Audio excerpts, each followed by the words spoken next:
Yo, yo, yo, what's up, everybody? It's Corey with Armchair Athletes. Welcome to Week 8. Welcome to the Week 8 Sells plus Q&A video. This is a live stream. I already see some questions in the chat there, Tino and Sylvain. I will make sure to get to those questions ASAP. First, I'm going to give you 5 options that I think you just should get off your team, whether you drop them or sell them via trade in a trade package. We can kind of talk value from there. Sylvain, I see you've got a question there about something that you asked on Twitter in terms of who to start PPR flex. We'll dive into that in a moment.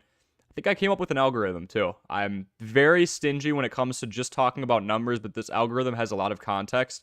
So I want to dive into that as well, but I'm going to keep you guys around a bit. First, I just want to say, like this video and subscribe if you get any value out of the content I'm providing for you. It is my goal to conduct in-depth research and help as many people as possible with their fantasy football team. So if you get value out of this, leave a like, subscribe, leave those comments, and I will be able to answer all of your questions in that comment section below as efficiently but as thoroughly as possible. Also, make sure that you follow us on all of our social medias. All the platforms are actually linked in our description right now, so if you want to get different updates. Twitter, I kind of just junk post everything I possibly can regarding the fantasy football world, who I think is trending up in value, trending down in value. Instagram, we do our fantasy player to watch each week. So this week it is Khalil Herbert. Very low ownership rate, still below 50%. Matt Eberflus, the head coach for the Chicago Bears, said he'll be getting more usage going forward. And also make sure that you check out the Start 2 Sit 1 YouTube Shorts series that we have going on. Released all 4 of those videos on Wednesday and Thursday. They are still archived on the channel, obviously. We did quarterback and running back on Wednesday and wide receiver and tight end on Thursday. I also want to give a shout out to all of you if you're listening and you have subscribed. We just hit 200 subscribers on this channel. Seems like a small milestone. This channel in general was dormant. To give you guys a little context on it if you're newer, it was dormant at 107 subscribers for almost a year. It was more so a podcast of general sports. I really got into fantasy football after I dove deeply into it last year, and I wanted to share some of my knowledge with you guys. So here we are. I thought I'd hone in on fantasy football, and I'm really excited. You know, seeing everybody grow, seeing this crowd grow, and being able to kind of get to all of you, get as much help as I can to all of you. It's exciting to go over 200. It's exciting to continue to grow, and it's exciting to be able to help out as many people as possible. So it's exciting to see some of you getting your first wins a couple of weeks ago because of some advice I may have given you. Some of you are going on runs. You think you have come out in the top half of a trade because of valuation talks that we've had. I appreciate every bit of it. So now, which players should you grab off of the waiver, or excuse me, which players should you kick over to the waiver wire in Week 8? Brian, I see you are in here. Thanks for helping a beginner out. Anytime, man. I see we got Ethan in the chat as well. We'll get to those questions as soon as possible. Going to give you all 5 options that you could sell off. They might be at a decent value considering how well-known their name is, if they had an explosive week 1 or 2 weeks ago, or if they're coming off an explosive week.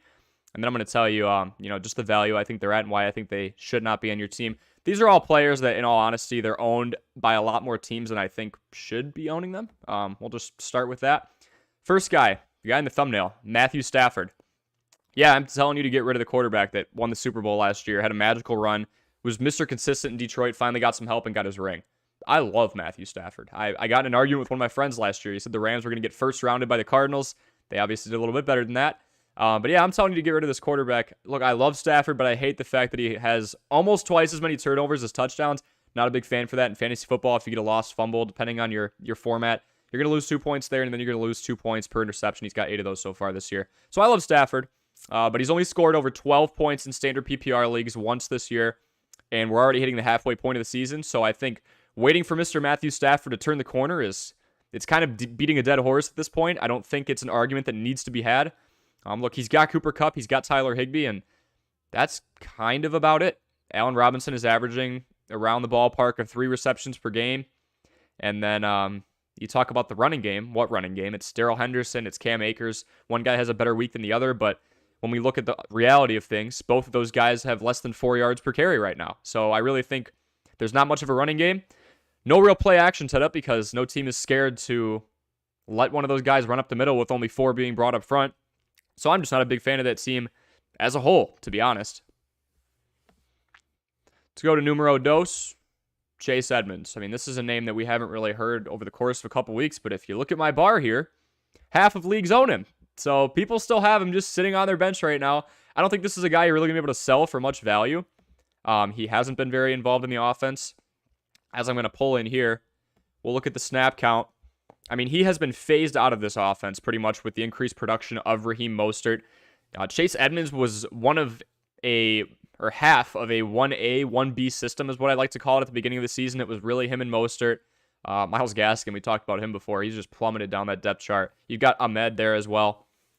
Edmonds has only been on the field for over a third of the plays one time in the last 4 weeks. 33% of the plays, and he has only been above that threshold once in the last 4 weeks. Yet 50% of leagues out there have somebody who sees some value in him still.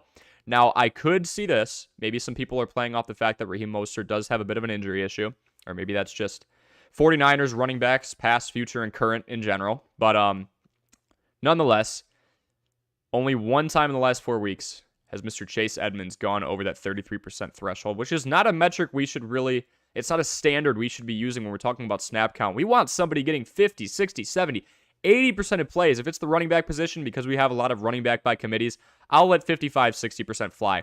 But we've got 20s, 40s, below 20s, below 30. I don't like that at all. So, I mean, we have seen this reflected through the former Cardinals' fantasy numbers as well. He's averaging just 2.3 points per contest over the course of his last 3 weeks. So we're not just talking about a guy who has been phased out snap percentage-wise, but when he's in there, he's not getting the ball. I mean, he's failed to eclipse 5 points in 2 of his last 3 weeks. I'm just not a big fan of the usage situation with Chase Edmonds, and I really wouldn't bank on Raheem Mostert getting hurt. Knock on wood. He's been healthy so far. He's a great pass catcher. He's one of the fastest guys in the NFL, despite the fact he's coming up on 30. He might actually already be 30. So not a big fan of the Chase Edmonds situation right now.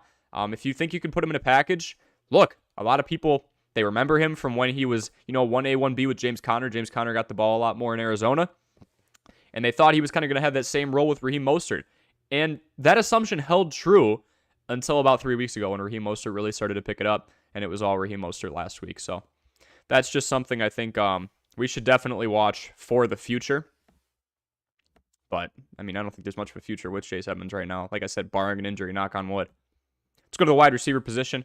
Elijah Moore, I feel like you guys can kind of make some assumptions from this as to why I have him here. He's yet to have double-digit points. Still a decent amount, high usage. He had an impressive rookie season last year. This team, the Jets, they don't win through the pass. Zach Wilson has been placed into a game manager role, a very passive role. He's going to throw his check downs. He's going to hand the ball off a lot. Jets are middle of the pack for run-pass ratio. So you look at that and you think, oh, they throw the ball. Breece Hall was a two-way back. He was going to get a few catches as well. You're going to look for your tight ends out in the flat, your Tyler Conklin, your CJ Uzomah. So, I mean, Robert Saleh's kind of just been riding the run train, and I really can't blame him for it. They're winning with the run. Breece Hall is obviously out.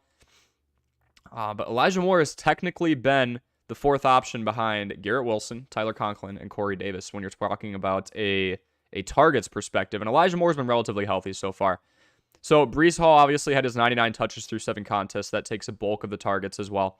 But the immediate acquisition, by the way, of James Robinson, despite the fact that the Jets do have Michael Carter just in his second year, tells me that Zach Wilson and receivers like Elijah Moore will continue to play a passive role in this offense. If you've got Michael Carter as a backup, I think most teams are going to roll with that. But I think the Jets, by getting James Robinson in there, no matter how they want to split the usage between James Robinson, and James Robinson and Michael Carter, no matter how they split that usage, they're sending a message in general, kind of to all of us, saying, hey, we still want to have a strong rushing attack. So should one of these guys go down, should Michael Carter go down, should James Robinson go down, well, now we've got 2 of them. We are increasing our depth. We don't plan to let Zach Wilson throw the ball 40 to 45 times anytime soon. And even if he were to get near that number, it's probably going to be via check down, as James Robinson's a decent pass catcher, along with Michael Carter as well. So the Jets really just bolstering that rush attack as soon as Breece Hall went down. It seemed like a pretty impatient play through the perspective and through the eyes of many. I think it's just them sticking to their identity. When was the last time this team was 5-2? I couldn't tell you. So they want to stick to that rushing identity, and that is exactly what they're doing. Next one, owned in roughly 70% of leagues right now, Melvin Gordon. I would stay the heck away from this backfield, this Broncos backfield in general. Just stay away from it. It's a 3-headed backfield that doesn't run the ball enough to make it work.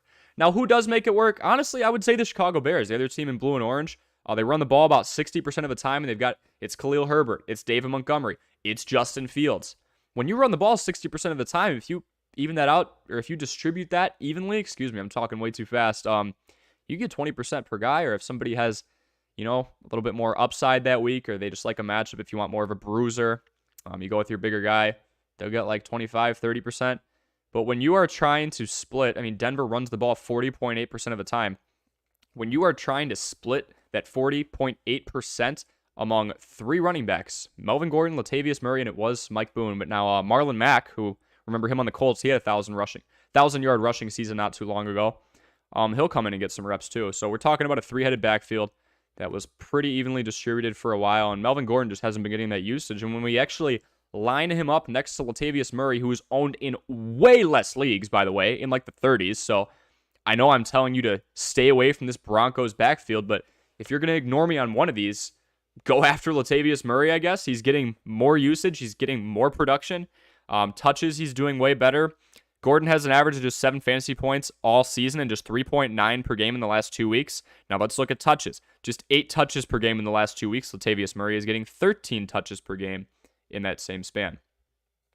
So if you're going to take the lesser of two evils, go with the guy who's been averaging double-digit fantasy points since week 5. I don't like where Melvin Gordon's going right now, low yards per carry. We saw him get pulled in the middle of a game a couple of weeks ago.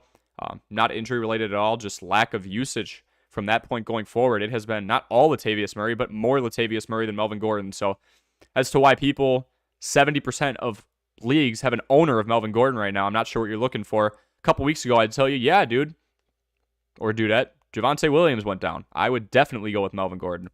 Now I'm not so sure because Latavius Murray is getting used. Marlon Mack is a sneaky 4. I'm shocked he's 4th on that depth chart. Just a guy who's been overlooked over the course of the last couple of years.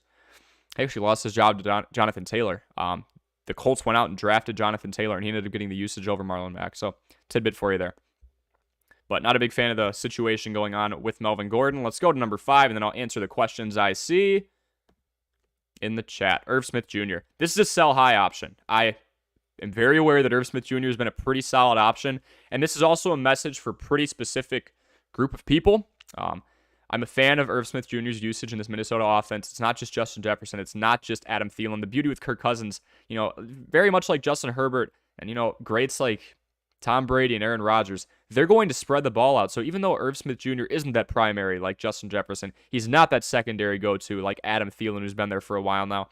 He's pretty much their third guy right now. I mean, look how they used Kyle Rudolph not too long ago. I'm a fan of his usage in this Minnesota offense, getting roughly 5 targets per game, healthy all year so far. Welcome, by the way, if you're just coming into the stream. I'm finishing up 5 people that you should wave the heck off your team, sell high. Talking about a sell high right now in Irv Smith Jr. I think that, a double-digit fantasy performance last week is something we could capitalize on. So, Ignatius, I see your question along with Brian's, along with Ethan's, along with Sylvain and Tino. We'll get to all your comments in just a couple of minutes, just finishing up on the 5th person that you should kick off your team. So, with his second best week thus far, talking about Irv Smith Jr. here, everybody. Against Miami in week 6, super weak secondary. So I think this is something we can really capitalize on. For those fantasy owners out there who aren't doing their homework, they'll fail to realize, oh my goodness, well, Miami's a really, really weak secondary, and they're going to give up a lot to somebody pretty much on a week-by-week basis. So I just think Irv Smith Jr. is a great sell-off for teams that already have an established tight end. So if you have Irv Smith Jr. right now, or shoot, if you don't and you want to pick him up and do a quick flip ahead of the noon kickoff time tomorrow, don't forget there is a London game tomorrow as well. Do that. Now, the reason I'm also saying this, the whole Mark Andrews situation, right? Mark Andrews is out. This is a staple. This is up there with Travis Kelce. I'd put him and Travis Kelce as 1A, 1B right now. There may be many fantasy owners panicking and looking Irv Smith Jr.'s way, saying this guy just scored 10.7 points against Miami. They're not going to do much homework. They're going to go, well, I want to go with him. You could inflate the value of Smith Jr. coming off of his double-digit fantasy performance to somebody who's panicking and realizing they might not have Mark Andrews going forward. Now, obviously, Mark Andrews played on Thursday, so this is a move you would take going into week 9. But you could also just take Irv Smith Jr., a tight end. Tight ends are at a premium right now. If they score more than 6 or 7, PPR or not, you're probably a pretty happy camper. And you could include them in a package for a mid to high tier wide receiver 2 or running back 2, or you could put them in a package deal for a bigger player. So that's kind of where I'm going with on that. The first 4, just get rid of them. But I think there's some value in Irv Smith Jr., especially in the current tight end market. Let's get to those questions, guys. Thank you for stopping in. If you get some value out of the advice I'm giving here today, I do have an algorithm thing I want to go over with all of you as well once I catch all these questions. But if you get value out of this, make sure you leave a like, subscribe. We post YouTube shorts pretty much every day with informational content regarding the fantasy football world. And then I hop on this live stream 2 to 3 times a week between 7 and 11 p.m. is kind of the schedule I'm going with right now. Not that full time frame, but I jump on between then and I answer all of your questions and go over people you should pick up and drop. Today was a drop day. All right. Tino said, let's go. Yep. Appreciate you, Tino. Tino's got a great live stream, more WWE based, but he also does fantasy football as well. So if you want a different angle on this or you just don't like how I talk about the sport, I won't take offense. Go check Tino out. He's got a different style than I do. Sylvain, yo, let's go. Appreciate you. Asked the same question on Twitter. Sorry, I didn't see that, my man. PPR flex, Henderson, Foreman, or Wan'Dale. Okay. Wan'Dale's an interesting one, especially with Kadarius Toney leaving that wide receiving core. So out of those three, I am very low in general just on that Rams running back core, Sylvain. I really don't think they have a solidified guy, and even if they do have a solidified guy, you're talking about two running backs who don't go out and catch the ball a whole lot, A, and B, just don't average a whole lot out of the backfield. Both averaging under 4 yards per carry right now, something I'm not really in love with. Deontay Foreman, we did just find out 24 to 48 hours ago that Chuba Hubbard will be out. So Deontay Foreman, who got 17 touches last week, is somebody that I really think could capitalize. Once again, he's going up against the Falcons defense, allowing 4 yards and some change per carry. Wan'Dale, we've got the Giants. Giants and Seahawks. That Seahawks defense has been pretty weak as well. So I would go Foreman or Wan'Dale. The Falcons don't have the best defense, but they also don't have the worst defense when it comes to yards per carry allowed. That 4.2, 4.3 range I saw him, and I'm trying to remember it off the top of my head when I was doing my homework earlier today on it. It's not the worst in the league. It's middle of the pack, where at least, unless you can predict that the Panthers are going to beat the Falcons, I personally think that game's just going to be a crap show. I'm not sure what's going to happen. Wan'Dale going up against, a team in the Seattle Seahawks that does allow a lot of yards. It's one of the reasons they had those 3 losses. They're better than I thought they would ever be. The offense is the reason they got those 4 wins. Defense hasn't stood up a whole lot, so I'd be all right with Foreman or Wan'Dale. Leave Henderson out of this thing. He's in a split backfield, and he's just not productive. All right. Let's go to Ethan. Michael Pittman, Christian Kirk, or Tyler Lockett. Ethan, I'm assuming this is PPR. Drop your formats in there as well. I'm going to assume this is all PPR. I get occasional half-point PPRs and standard leagues as well without the PPR. So let's take a look here. Pittman, Kirk, or Lockett. Now, keep in mind, we've got Sam Ehlinger coming in. Now, my big thing with backup quarterbacks is they tend to lean on their wide receiver one as hard as they possibly can. Paris Campbell's had a couple of nice days, so I'm kind of looking at that team from a little bit of a wider perspective. We've got Colts Commanders. That secondary is okay. And then we've got Christian Kirk on the Jaguars. That's the bright and early game. That is the bright and early game. Sorry, I'm pulling it up right now. 8:30 in the morning Central Time. I'm in the Midwest, so that's what I'm going to base my perspective off of. Against the Broncos. Broncos have a pretty decent secondary, so I don't love that for Christian Kirk. Although he has prevailed against, secondaries like the Indianapolis Colts on multiple occasions. So don't hate the Kirk move. Pittman, I think he gets leaned heavily on against the Commanders. And then we've got Tyler Lockett on the other end of that against the Giants. So let's do one thing real quick. I think I am in between Pittman and Lockett, though, Ethan. If I am being honest.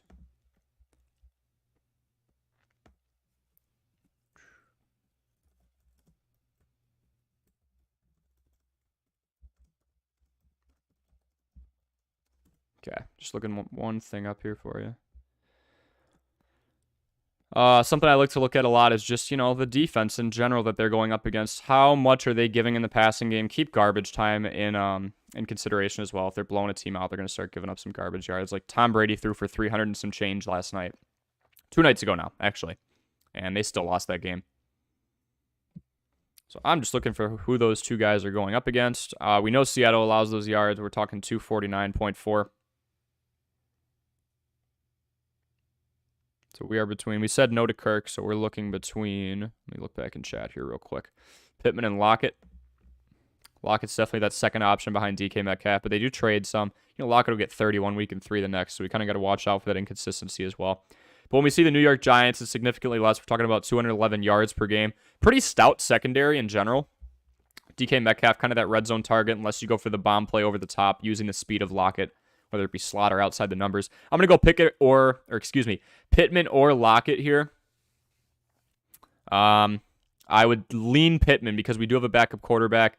But in the same sphere, we have a backup quarterback. What's one thing they would do? Lean on the wide receiver one. What's another thing they would do? Lean on a guy like Jonathan Taylor out of the backfield. We could see a more run-heavy scheme. So I'm kind of feeling it out with Indianapolis right now. Christian Kirk, I'm going to fade just because of his matchup against that tough Broncos secondary. It's one thing that team has done well this year. We won't even talk about their garbage of an offense right now until they get it figured out. I mean, Russ was doing high knees on a flight earlier at an airport when they were waiting for a flight. I don't know the whole story, but yeah, I think I like Lockett / Pittman in general. I could go one way or another. I would say Pittman probably has a lower floor, but we just don't know how much he's going to get relied on by Ellinger if they just start running the ball a ton and they try and steal a win from the Commanders, make it an ugly game. Pittman lower floor, Lockett higher ceiling, I think. Yeah, but I would go with those two, avoid Christian Kirk. Yeah, PPR. Okay. Yep. I'd avoid Christian Kirk in general. Just this week because I think there's too heavy of a risk going up against that Broncos secondary. Bryant says, Corey, thanks for helping a beginner out. Stumbled upon you 3 weeks ago and have been looking forward to these lives ever since. I appreciate you, Brian. If you got any questions about fantasy football in general, for those of you who are in here right now and you are relatively new to fantasy football, it's your first or second year, you've done it for a while and you just don't follow it that in depth, and you're starting to realize online, holy crap, there's all these metrics, all these different things I can dissect, all these people talking in language that I don't really understand. I do a very simple video, and it's on the channel right now. It's called 5 things or 5 strategies you should sit in fantasy football. It's things you should steer clear from. A lot of people ask, what should I do? I think some of the most important things you should understand are what you shouldn't do in the fantasy football world. So, guys, make sure you check that out as well. Brian, I appreciate you stopping in the live. Again, man, if you have any questions at all, just fire away. I'm here. Ignatius. Tony Pollard or Dameon Pierce PPR. So it looks like Zeke is not going to play. I've been looking at his practice action, and he's kind of been limited, been sitting. Let's look at that real quick before I tell you anything. Then obviously we've got Dameon Pierce in that AFC South matchup against the Titans. Let's see.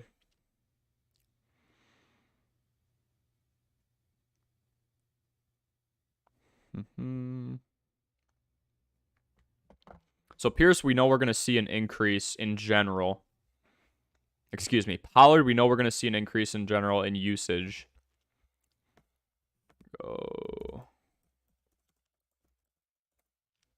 Last I checked, Mr. Ezekiel Elliott has not been playing a whole lot in practice, hasn't been participating. Yeah, he's still sitting at doubtful right now. So Tony Pollard, we're going to see an increase in production. So now what we want to do is cross-reference that knowledge. We know that Pollard's going to be the guy out of the backfield. You know, Dak, he's going to spread the ball around a little more, but the Cowboys have still been leaning on the run a lot. In general, yes, Cooper Rush has been the quarterback for 5 of those games.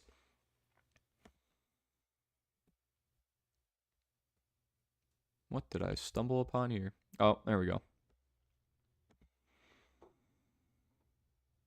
So, tidbit of information I like to look at here. Let's just size up the other side. So we know our defenses that we're going up against. We're talking about Dameon Pierce up against the Titans. I know the Titans have a lot of holes in their defense in general when it comes to their secondary, but actually, if you look, they're middle of the pack at 4.4 yards allowed per game. Chicago, it gets a little more interesting. They're kind of weaker. We're talking about 4.7 yards per game. We know Pollard's going to be the feature back. So again, we have to use context here. But, as I said before, goodness gracious alive, that's outdated. 1 second.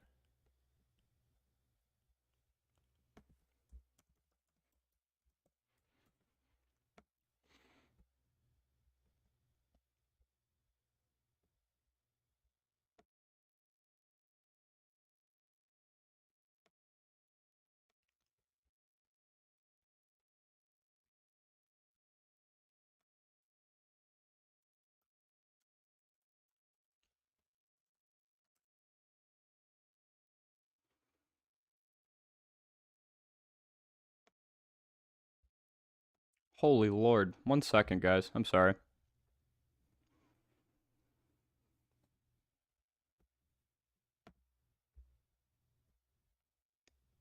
Oh, you know why? Because my computer decided to make Yahoo my default browser. Watch it come up right away now. Oh, don't you love the internet? Okay, so barely remember where I was. This is pass percentage right here that we're looking at way on the left.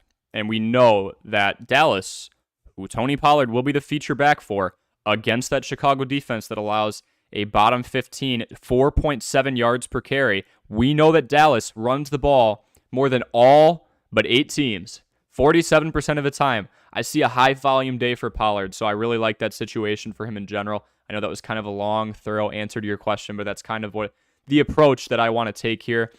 Pierce going up against the Titans defense that's actually relatively decent when you talk about the run defense in general. A lot of teams like to try and air it out against the Tennessee Titans, and I'll show you why.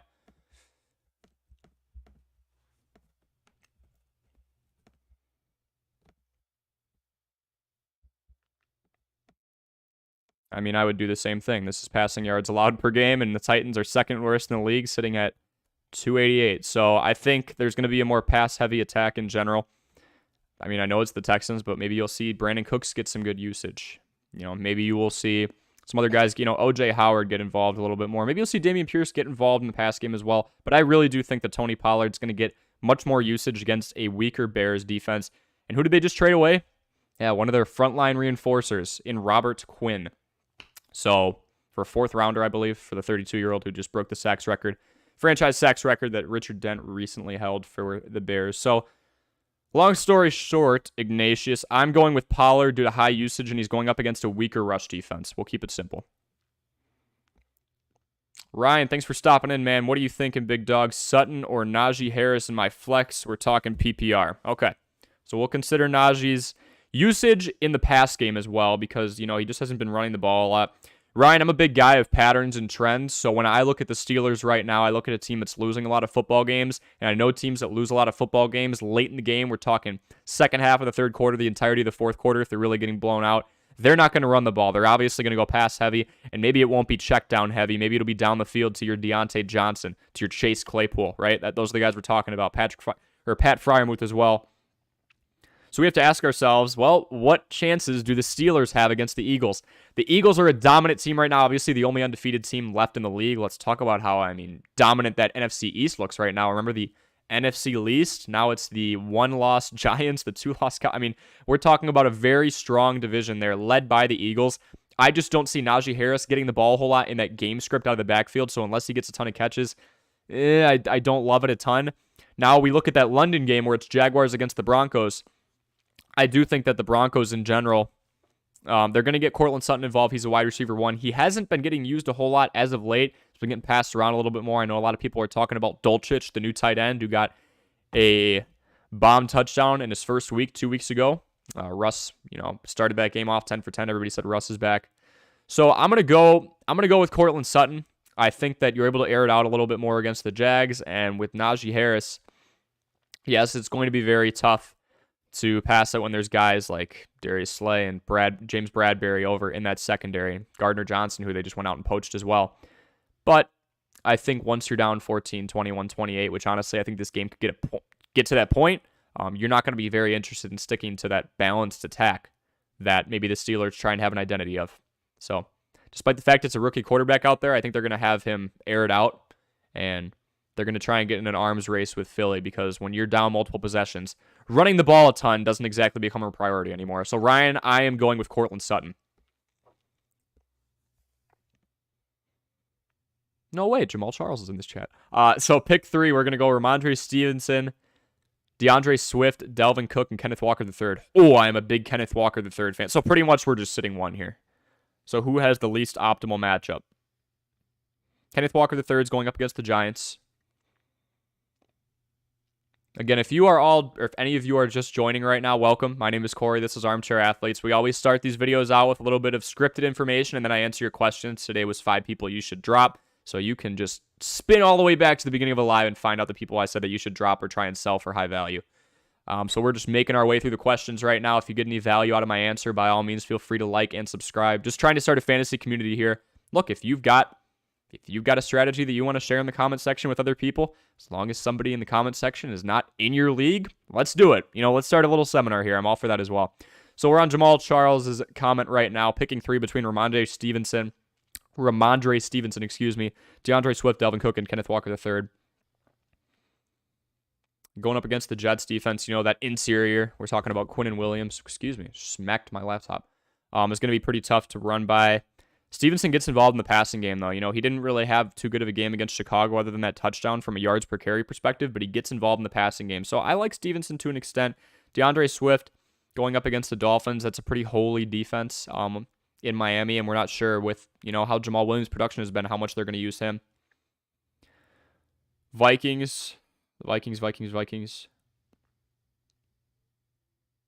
Going up against the Cardinals, using Delvin Cook, and then Kenneth Walker III in that Giants-Seahawks game. Okay. We're talking PPR. Just because Swift is just coming back from that injury and we don't really know how much the Lions are going to use him. And look at how bad, Jamal, look at how bad that Lions defense is right now. They're probably going to have to go throw heavy to try and stay in that game. I'm not too sure that we see the production out of DeAndre Swift that we saw in the first couple of weeks. I love DeAndre Swift. When healthy, I'm a firm believer that he's a top 10 back in the league. The reality of the situation is we are in a league where there's a lot of running backs by committee. But if we look at these different situations here, Kenneth Walker III's got that spot all to himself. Ramondre Stevenson's getting like 85-15 snaps with Damian Harris getting the 15 end of that.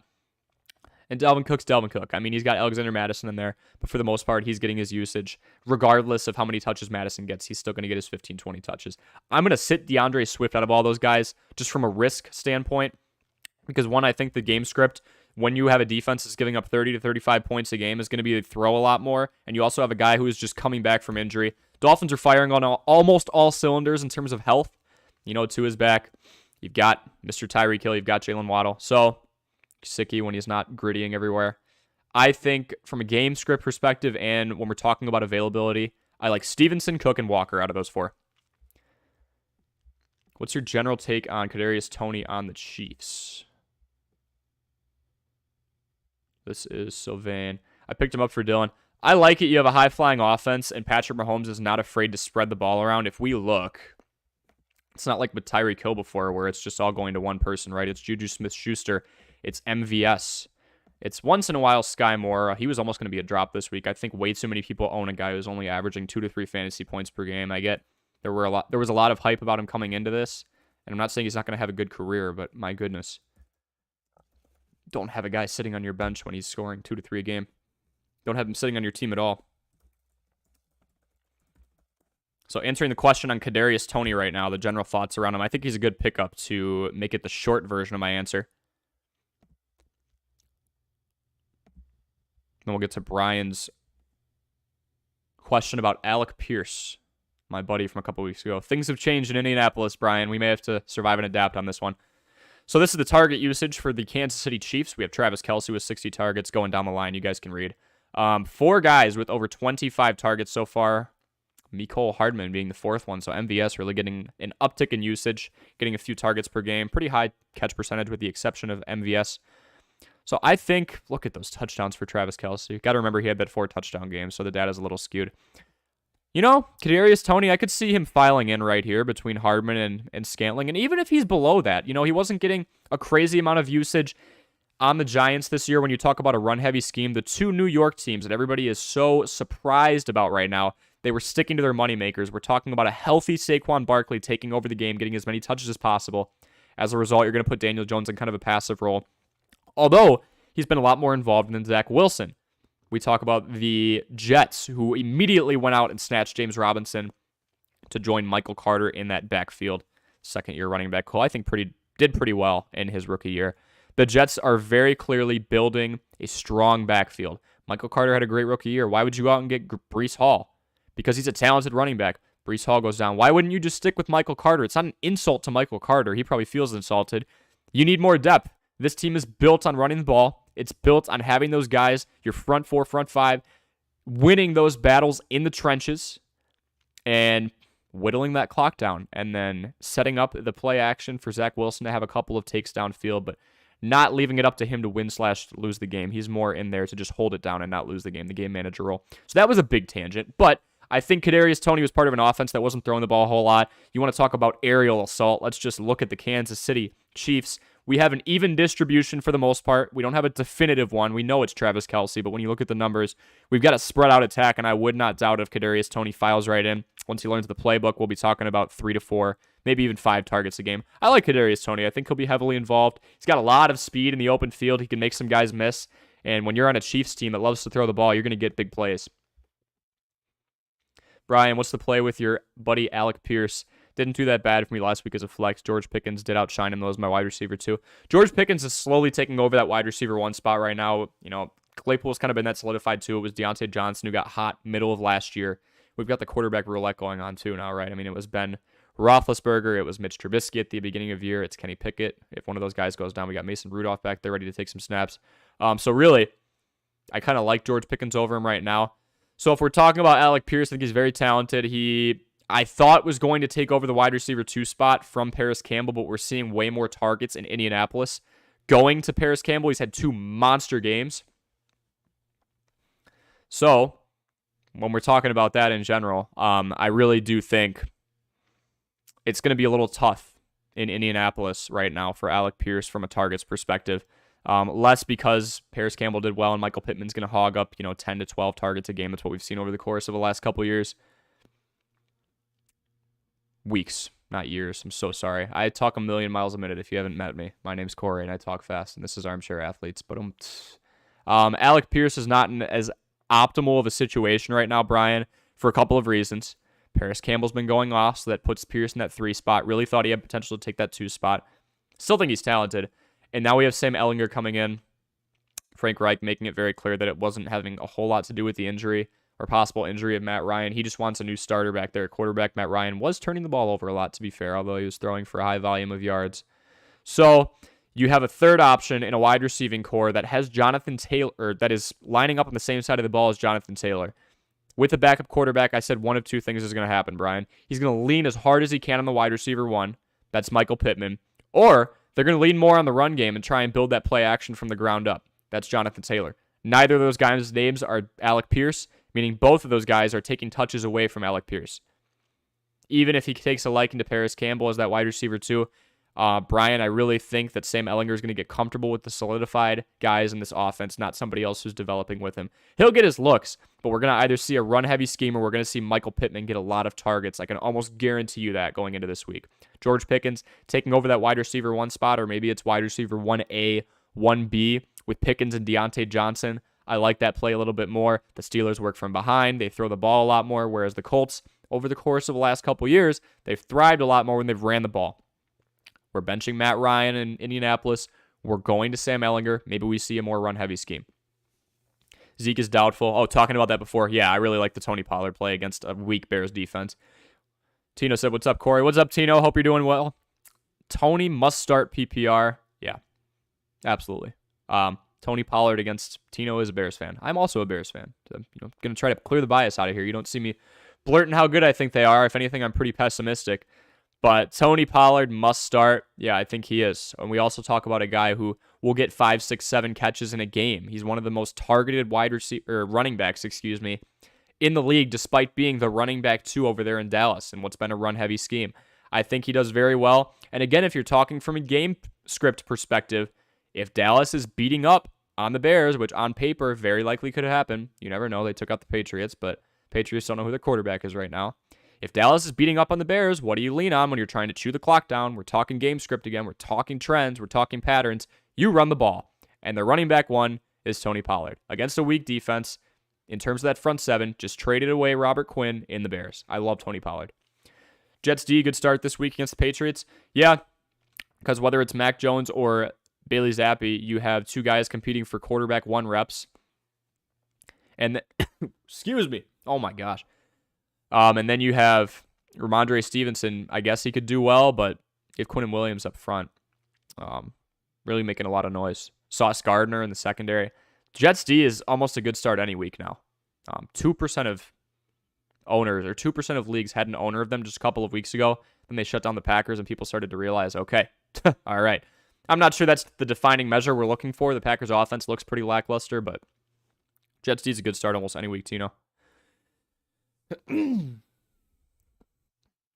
Nace just said thanks. Anytime. If you guys are getting value out of this, like, subscribe, and most importantly, comment other questions that you have. I'm going to show a little algorithm I made in a little bit regarding fantasy football predictions, and I got some pretty freaky results on Thursday night. We'll just put it that way. Last week, I picked up every quarterback and dropped him. So the guy I faced doesn't have a quarterback, so I won. Tino, that might be the most petty move I have ever seen. But I like it. I like it a lot. That's strategy right there. I just got a notification that Chris Boswell will not be in this week, so if you've got him as a kicker, let's talk about that and immediately get him out of there and file in another kicker. I feel like that's not too much of an investment unless you're a huge Justin Tucker fan. Yeah. That's some next level. I might have to do that, Tino. If I get real desperate, it's a make or break week, and I'm trying to clinch my spot, solidify myself in the playoff race, maybe I'll pick up and drop every quarterback. So you just knocked them off waivers pretty much. They could not pick them up. I like it. I am Jamal Charles. I know. It's your name. I'm reading it. Don't worry. I got you. Tino said you're funny, man. Sadly, us Bears fans. Yeah, look, that was a pretty complete game. I'm not going to lie. But it was also against a team that's going between two quarterbacks. Will not take away from Justin Fields, who, by the way, I think is a low-end quarterback 1, high-end quarterback 2 option. The Bears better look at the fact that they're 2-0 when he runs the ball more than 10 times. And if he runs the ball more than 10 times, you're probably going to get a win as a fantasy manager. Or you're probably going to get a win as a fantasy manager. Because if you have a dual threat quarterback who's able to score on the ground and through the air, we're talking about guys like Lamar Jackson, Kyler Murray, and Jalen Hurts, just to name a few, you're going to do pretty well. If Justin Fields can stay consistent in that offense and get you 17, 18, 19, 20 points, we'll take it, right? Brian, tough for me in my 10-team league. Nobody is budging on trade deals. I get that a lot. We'll talk about approach here real quick, Brian, before I read the rest of your question. Always go into the trade saying, are there any holes that you're needing to fill? Are there any weak spots on your team that you're really trying to strengthen? I think that when you approach a trade like that, as opposed to saying, I need so-and-so, I need, make something up. I need Tyreek Hill. What do I need to fork over to get him? That person's going to go, well, okay. I mean, one, I know who you want, which isn't an issue. You could say who you're willing to get once you break into the deal. But two, you're just trying to get one of my best players out of me. And when you say the word fork over, obviously I made an example up. Maybe you're not going to give up a whole lot. 1 in 5, do what you got to do. So, yeah, if it's petty, it works. If it's petty, but it works, do it, right? So, Brian, just make sure you approach trades that way. Try and see what you can do for them. Gear it that way, but make sure you got a good deal on your end as well. And if you have any questions about the fairness of your deals, come my way. Tough for me in my 10-team league. Nobody budging on these trade deals. Should I be thinking of upgrading my wide receiving core? CeeDee Lamb, Chris Olave, A.J. Brown. You just named 3 really good wide receivers for a 10-team PPR league. Alec Pierce and George Pickens. I feel like I am lacking, or am I not? I mean, Chris Olave is a very prominent presence in that New Orleans Saints wide receiving core, especially with Michael Thomas being out. I mean, Juwan Howard, I think, is starting to see his value spike as a tight end, but CeeDee Lamb's the definitive number 1 over there. And then it's Michael Gallup, and then it's Dalton Schultz and a couple other guys, Brown as well. A.J. Brown, sometimes he doesn't get the most targets. People are knocking him for that.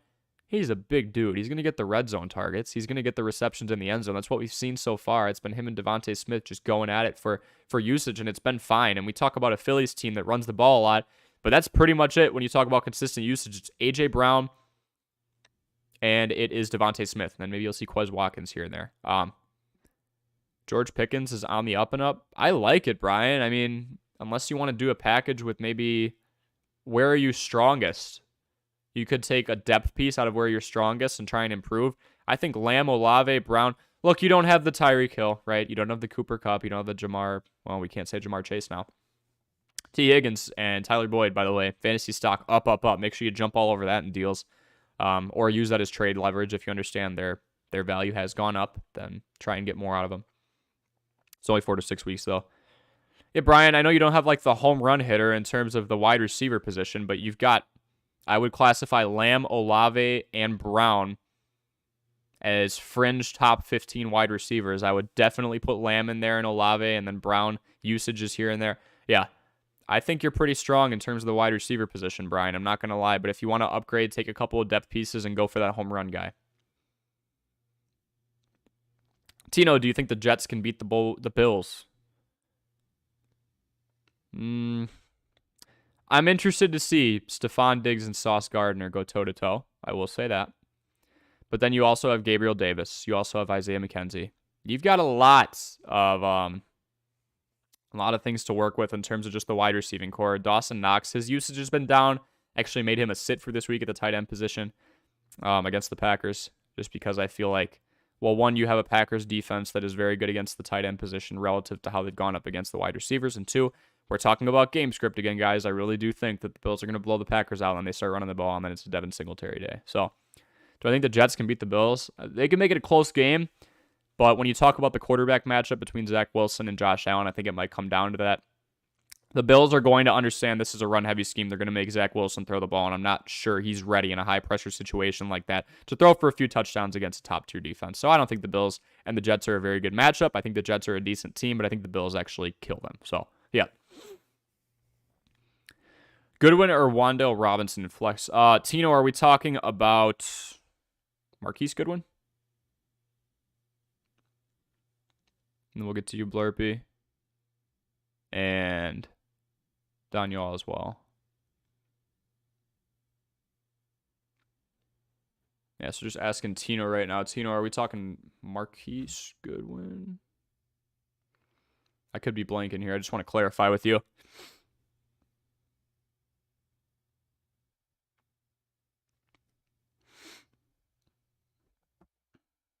I'll start cross-referencing here with, we'll talk about Wan'Dale Robinson.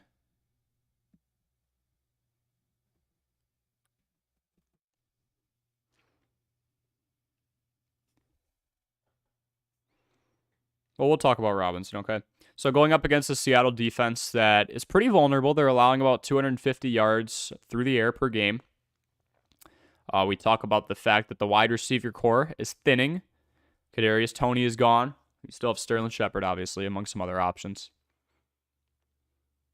So I like him against that Seattle defense. I could see this honestly being a shootout. Like I'm talking 30, 40 points on each side if we're talking about the ceiling of it. The Jets run the ball, and they're more committed, I would say, to using their running backs than, I got to be careful with that language, than the Giants. So I like to compare the two New York teams, but I do think the Giants actually throw the ball a little bit more. We start to see more bootleg action with Daniel Jones out of the pocket, and then he'll throw the ball down the field. So, oh yeah, Shepard is out. That's right, Sterling Shepard is out for the year. I mean, again, it's just a wide receiver core that's thinning. That kind of reinforces the point. So especially if you're talking about the good one that I think you're talking about, I'm going to go with Wan'Dale for sure. It's a thinning wide receiving core, and the Giants are able to actually utilize the passing aspect of the game when Daniel Jones is rolling out of the pocket. So I'm not thinking twice about that. I like Robinson. Yeah, Goodwin's in and out. I mean, he's a big play guy. But you've got Tyler Lockett, you've got DK Metcalf, and you have Kenneth Walker III killing it out of the backfield right now. I think there's a lot more room for Robinson to thrive in New York, and for this week, he's going up against Seattle, so it's almost a no-brainer to me. So that's for Tino. Should I trade Michael Pittman for Kareem Hunt? I would not. I mean, Kareem Hunt, we could talk about the fact that he might get traded somewhere due to low usage behind Nick Chubb, but Blurpy, let's look at this real quick. If you just stopped in the stream, welcome. Thank you for joining. Leave a like, subscribe. We just hit 200, so doing everything I can to grow this community and help as many people out with their fantasy teams as possible.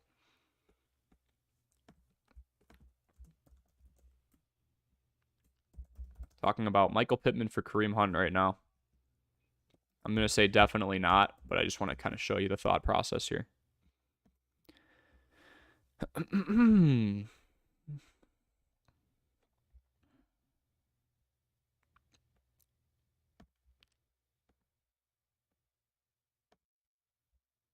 All right. So this is from Blurpy. Michael Pittman for Kareem Hunt. We know what we're getting out of Pittman, and talked about this before, Blurpy. Not sure if you're in the stream, but when there's a backup quarterback in there, I really think the game script shifts in two directions. One, you're going to be heavily reliant on that wide receiver number one. It's a security blanket, that being Michael Pittman. Two, you're going to run the ball a lot, but I do think Pittman is involved regardless on those passing plays. He's going to be the guy that Ellinger looks to at first. This is no longer a 50-50, 55-45, 60-40 backfield. Kareem Hunt is still getting snaps. We could pull that up separately if you would like. But he's not really getting the touches that I want to see. Look at this. I mean, nearly 50-50 snaps. We'll say we'll cut this like 53-47. I could be ballparking that, but you get the point. But look at the touch differential. It's nearly 2-1. It would be if Chubb was in the 160s. And Kareem Hunt, as of late, let's just take some more narrow context here and look at the last 2 weeks.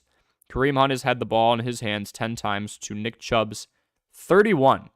So for every 3 times Nick Chubb is getting that ball, Kareem Hunt's going to get once. The usage just isn't there. There's not much of an appeal in terms of saying, well, he's more of an explosive runner. We've got him out in the open field more. Nick Chubb is arguably the best, one of the best running backs in the, for saying one of the best, it's not arguable, in the league at 6 yards per carry. Kareem Hunt just at 4. Kareem Hunt a little more involved in the passing game, but really, Nick Chubb's almost targeted as many times, and they get roughly the same amount of snaps. So, I really don't like Kareem Hunt's value. I'm not even going to look at the Colts end of things because I know the situation. It's a backup quarterback, and I think, especially in crucial moments when it's 3rd and long, he's got to pass the ball, he's going to stare down Michael Pittman. Maybe that's not the smartest thing. You shouldn't stare down. But I think Michael Pittman's got a lot more leverage in his situation, and he's just getting more usage in general. So I would not trade Pittman for Kareem Hunt.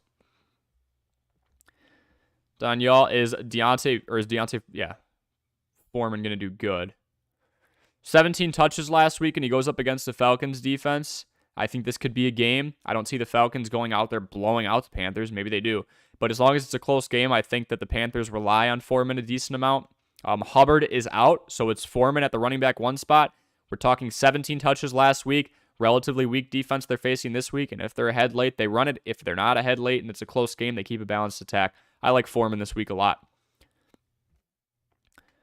Jags versus Denver defense. Start the Jags defense is what I meant. Oh, okay. Yeah, because they're facing Denver. That Denver offense can't get anything going, Tino. They're one of the worst offenses in the league, and as a matter of fact, we'll back that up.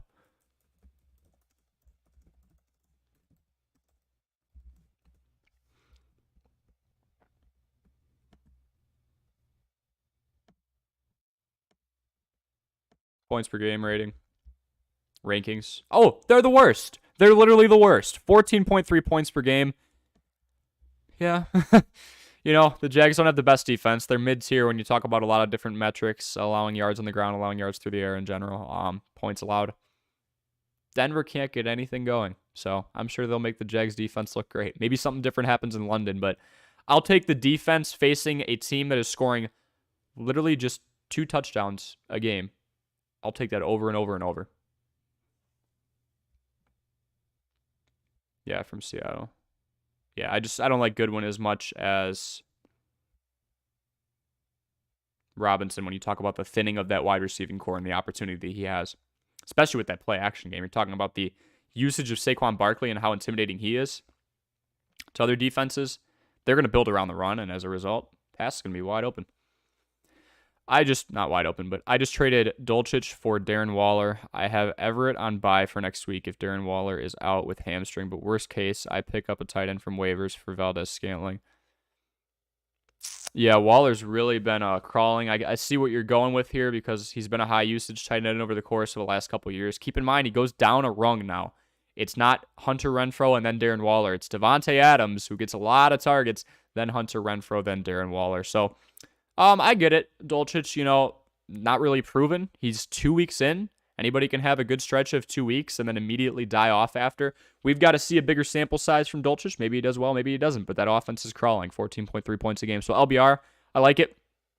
We just got to hope that Darren Waller's production goes back up once he's healthy, and I think it can. Question is not if, it's how much. So we got to watch that. Worst case scenario, pick up a tight end. Juwan Johnson is not owned in many leagues right now, the Saints. And regardless of the quarterback that's back there, whether it be Andy Dalton or Jameis Winston, Juwan Johnson's been getting a consistent influx of targets, so I'm all right with that. LBR, can I join your league? Tino, what? All right. Saying they've got too many options over there, and you think it's easy, Tino? Blurping, my wide receivers are Amon-Ra St. Brown, DeAndre Hopkins, Scary Terry, Lockett, and Pittman. My running backs are Cook, Kamara, and ETN. DK's out as well. Yeah, I'm not sure that changes much. I just don't know how much they're really going to use Goodwin. I know Geno Smith is throw heavy. We'll take a second look at Goodwin real quick. Doesn't change the fact that that wide receiving core really thinned over in New York. I know Marquise Goodwin had a really good week last week. That's what I see what you're looking at. 67 yards, 2 touchdowns. But before that, he's barely been involved in this offense. We got in the order of targets, 2, then 1, then 5, then none, then 2, then 5. So, I mean, unless he gets that big play, which Geno's able to, toss the ball in the big play, then we're talking differently. But I think a lower floor would definitely be your other option in Robinson. I don't want to give up Pittman for him. I'm not sure. Dalvin Cook, Alvin Kamara, and Travis Etienne. I don't think you need Kareem Hunt. Blurpy, I don't think you need Kareem Hunt. Dalvin Cook is always going to get his touches, even if Alexander Mattison is getting it as well. We're talking about a Vikings team that has a phenomenal record right now relative to their past. They're going to be able to run the ball a lot more late in the game due to the game script of trying to chew the clock down. Alvin Kamara is one of the best two-way backs in the league when we talk about the fact he can go out and catch it 8-10 times if he really wants to. And Travis Etienne is the consensus, the no doubt about it, running back one over in Jacksonville now that James Robinson's gone. Yeah, I offered him Terry instead of Pittman, and he said no. I don't think we got to go out and get Kareem Hunt, man. Don't give up Pittman for him. Absolutely don't. Legacy, welcome, man. Make sure you leave a like, subscribe, and keep commenting with your other questions. If you get value out of this, of course. Who would you start out of Mixon, Etienne, and Olave? We got to start, too. Etienne in his first week, even though it's against the Broncos, I really like the play. He's been getting pretty involved in the passing game as well. Let's dive into Etienne. His name has popped up in the chat a couple times now. I mean, he was already getting that usage before James Robinson left. We know he's the consensus now, but in his sample size, I mean, guys, look at the yards per carry, and that's a pretty good sample size, 68 attempts. We're not talking 10, 12 touches on the ball here. We're talking 6.1 yards per carry. I think those scores will go up. He won't get poached from a James Robinson or anything like that. Now let's look at his usage overall out of the pass game. It's there. And that was when he was getting limited rushes. We see him get more heavily involved. At least 12 touches in each of the last 3 weeks. I like it a lot. 15 touches last week. Team's losing a few games here, but look at the yards per carry. So I like Etienne a lot, even though it's against the Broncos defense that can be pretty tough, especially with that front seven. So it's Etienne. Now we have to pick between Mixon and Olave for our start too.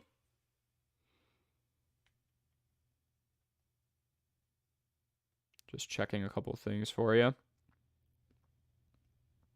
Bengals, Browns on Monday night. Still not entirely sold on Mixon. He's averaging less than 3.5 yards a carry. So I will start with that. He's got a couple scores.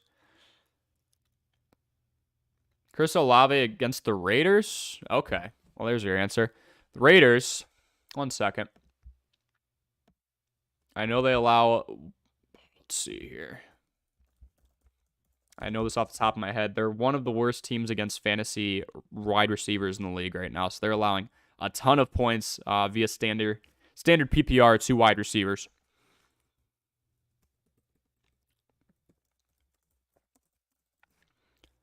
And when you talk about Chris Olave and his usage as of late, we're big fans of that matchup. Huge fans.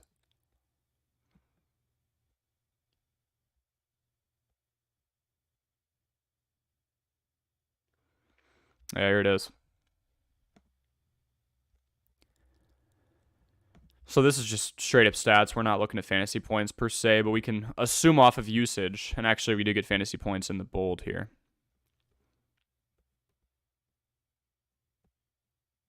Ninth worst. Over 1,000 yards already through 6 games to wide receivers.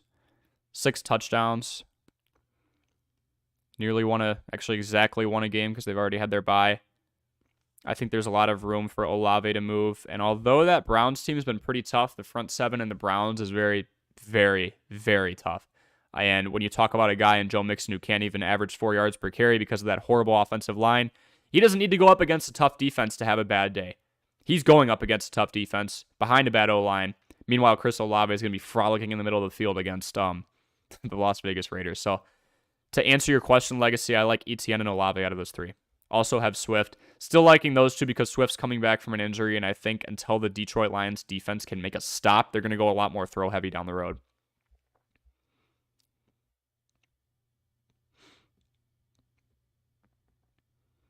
Who are the best wide receivers that you think most people don't know about? Good question, Daniel. Don't know about. It was Alec Pierce a couple of weeks ago. Now I would actually go Paris Campbell. And the situation is changing with a backup quarterback in Indianapolis. It's Sam Ehlinger now. But talk about not knowing about somebody. We'll pull up his ownership percentage. I don't know it off the top of my head. It was below 20 at one point for Paris Campbell. I guarantee you it has gone up since because he's had a couple of pretty nice performances.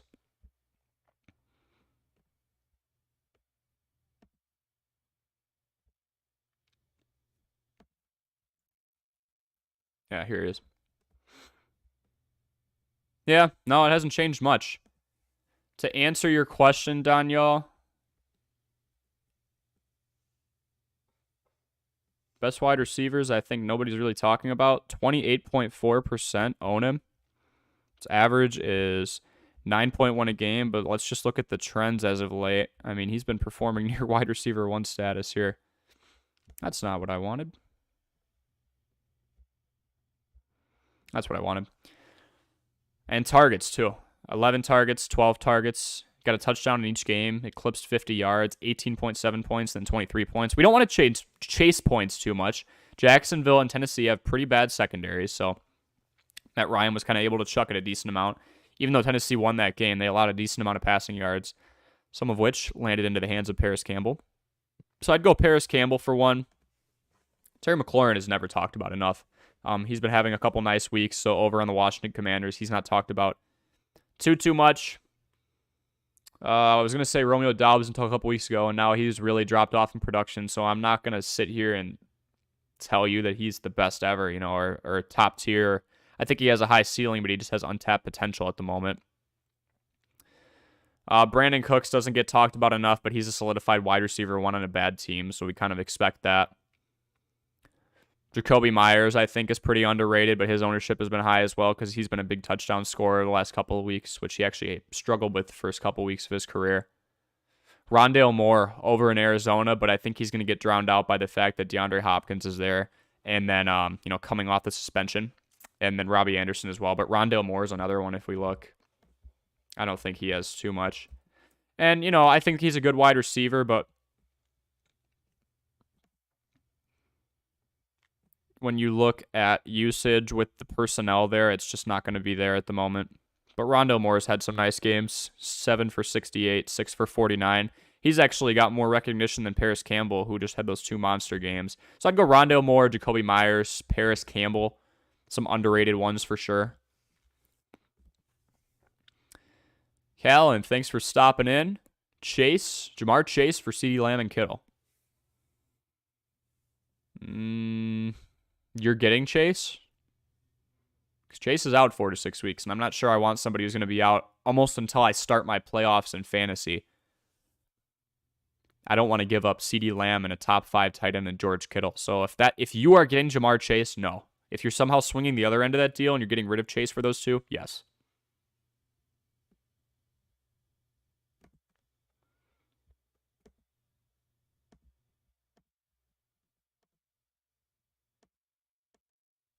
Second here.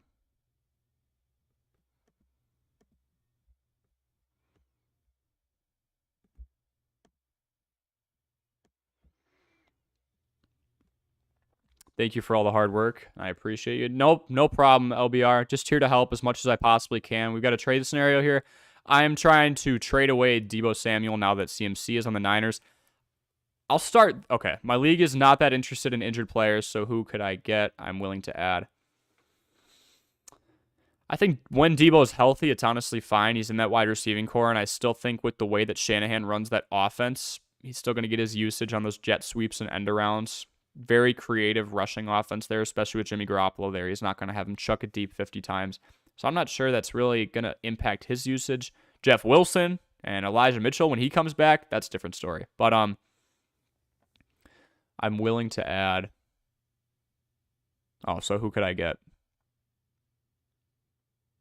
So we want a wide receiver slash flex option, LBR? Just trying to clarify on that.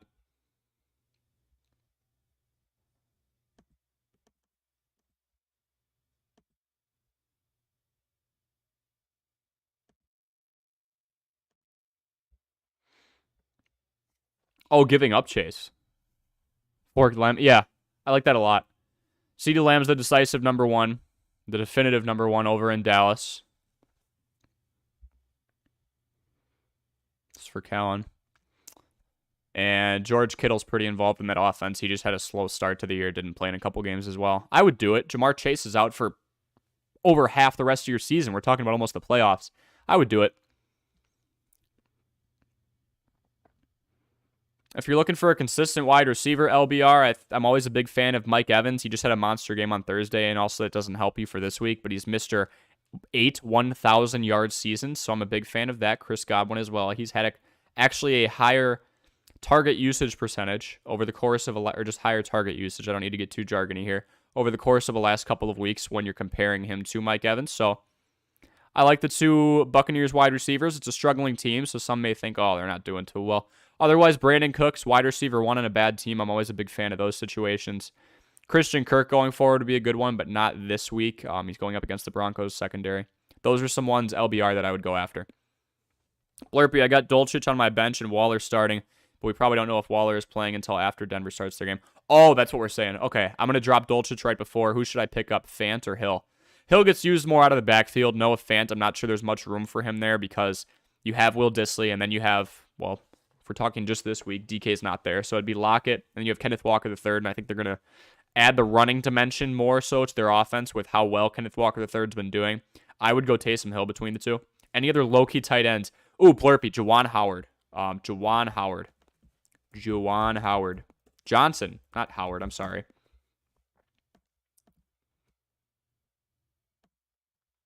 Super low-key. You just have to watch his health. Did not know he was questionable until today. 1 second. Listed as questionable. Limited participant the last 2 days of the week. More healthy than Troutman. Okay. This is all you could really ask for from a tight end. We're talking about a targets perspective. We've got 5, 7, 2, 6, 5. So out of the 7 weeks here, 1, 2, 3, 4 of those weeks he's had at least 5 targets. 5 out of the 7 weeks he's had at least 4 targets. Big fan of Juwan Johnson, his usage, the consistency, and even before the touchdown, I'll take 8.1 or 6.3 or 8.2 or 6.3 points out of a tight end in a very light tight end market right now.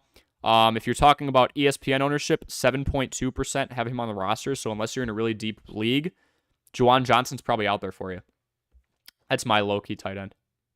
Oh, it is the Michigan coach. Yep.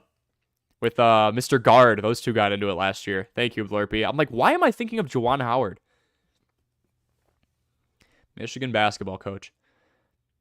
Brian, the running backs are Christian McCaffrey, Raheem Mostert, James Conner, Jamal Williams, Darrell Henderson Jr. Thinking of dropping Conner since he is out again. I drafted him in my 2nd round. Is dumping him for Khalil Herbert a good move? So we just got a report a couple days ago. By we, I mean literally everyone. I made a YouTube short about this on Khalil Herbert's usage. So if you want to look at that, it's in this channel. It's titled Running Back You Should Pick Up. Something along those lines. Khalil Herbert is in the thumbnail. It's a YouTube short on this channel. Check that out.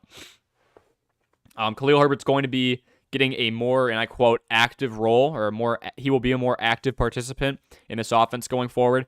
Khalil Herbert is averaging, I believe it's 2nd best in the league when we're talking about considered sample size, 6.2 yards per carry. Big Khalil Herbert fan. And we talk about a Bears offense that runs the ball 59% of the time. James Conner, dropping him for Khalil Herbert. I mean, Conner, we got to start getting impatient here. He's questionable, then he's out. He's questionable, then he's out. Eno Benjamin hasn't been doing crazy good, but I still think that'll be a running back by committee. Herbert is part of a running back by committee too, but 1 second. Sorry, I stopped my sentences and I just start looking things up sometimes. So if that irritates you, my apologies. Google.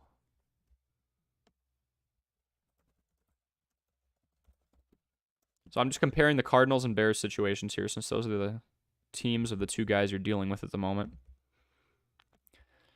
Khalil Herbert or James Conner, I honestly think because David Montgomery's only averaging 4 yards a carry, Khalil Herbert 6.2. We're seeing the same sample size here. I think we could see a lot more usage out of Herbert if this is what I think it is, and I think it's honestly Matt Eberflus holding, or Luke Getsy, holding a bit of an open tryout between the two, giving him exactly the same usage and saying, all right, I might start running with Herbert more. So even if Herbert and Montgomery are 50-50, Chicago passes the ball 40% of the time, so they are running it 60% of the time. We have to go all the way up here for Arizona. They just got DeAndre Hopkins back. I expect an even more pass-heavy attack. Let's say Eno even gets it 40% of the time when James Conner comes back, because Eno Benjamin's held his own. I think that there's just less usage there. And I would definitely say right now, when we look at a yards per carry perspective, that Khalil Herbert is more productive than James Conner. So he's more productive. He should get more usage because the Bears run the ball a lot more, and Eno Benjamin has held his own. And we've also got health. Khalil Herbert, no health issues so far. James Conner, in and out. So that's a good move, Brian. In another league, I have Mixon and Walker. Would you start Walker over Mixon? Yeah, because Mixon's going up against that Browns front seven, which is pretty tough. Myles Garrett, among many others. And Kenneth Walker III, I think, has a pretty nice matchup against the Cardinals. And Kenneth Walker III, I think, is just a better running back out in the open field. I know he's, 3-4 games into his career. Saw him at Michigan State, liked what I saw there. You can kind of tell when Michigan State didn't have the best offensive line ever. They were pretty highly ranked before they got smacked by Michigan last year with Kenneth Walker. Heisman candidate. You can kind of tell when a running back's going to stem out. Quarterbacks, they can disguise behind other very well, talented skill positions. But when you've got a raw running back like Kenneth Walker III who's just able to plow people over, make them miss in the open field, that's going to translate to the NFL pretty well. So in general, I like Kenneth Walker III against the Giants, not the Cardinals. I think Walker III has a pretty nice day.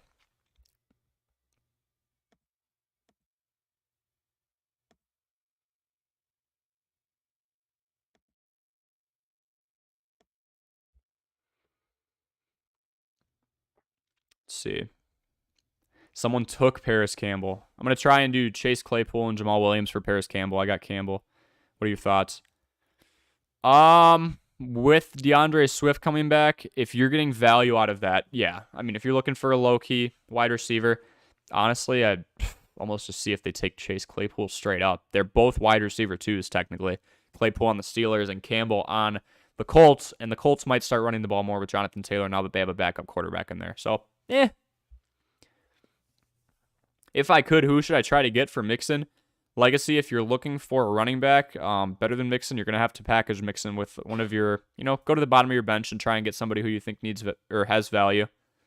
Try and get Khalil Herbert before he gets a lot more rushes. I really think he's still running under the radar. It's indicative because he is owned by less than 50% of leagues still. Just did a video on him, or a short on him. Go after Khalil Herbert. Go after guys in run-heavy offenses. You know they're going to get the ball. Miles Sanders has never talked about nearly enough legacy, so look at the teams that run the ball the most. This is pass percentage. Allgeier is a possibility, but we have to know that Cordero Patterson will come back at some point. Saquon Barkley and Derrick Henry, that's way too obvious. Gus Edwards has been getting more usage. You could go after Gus Edwards. You could go after Miles Sanders. You could go after Khalil Herbert. Allgeier, I feel like he's not as solidified as Joe Mixon, so do that. Kenneth Walker III even, if we're talking, if you don't have him already. Or Travis Etienne. That's a pretty widely spread situation. We know that James Robinson left, and I feel like almost the entire fantasy football community knows that one. So go after one of those. Guys who run the ball a lot. You know what I mean? Teams that run the ball a lot are going to allow those guys to get more touches. So go on the bottom of that list there and just go after him. Miles Sanders would be a nice one. Good low-key ad. Oh, you have Kenneth Walker. Yeah, go for Miles Sanders maybe.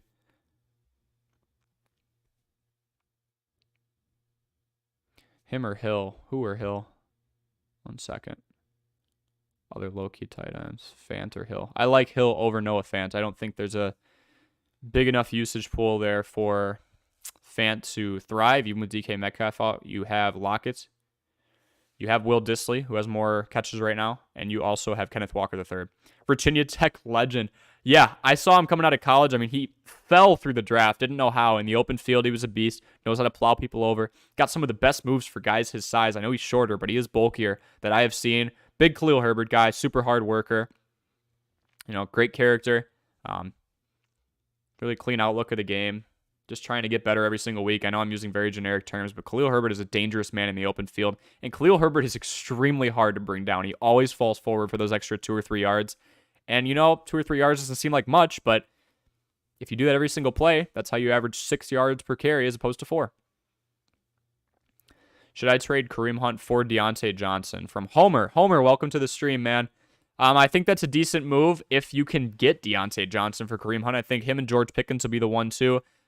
Don't be shocked if Chase Claypool gets shopped. I think he might go to the Packers. I'm not going to lie. I think the Packers are looking for a wide receiver right now to trade for. I think they're looking for a Chase Claypool, maybe a Robert Woods or a Brandon Cooks.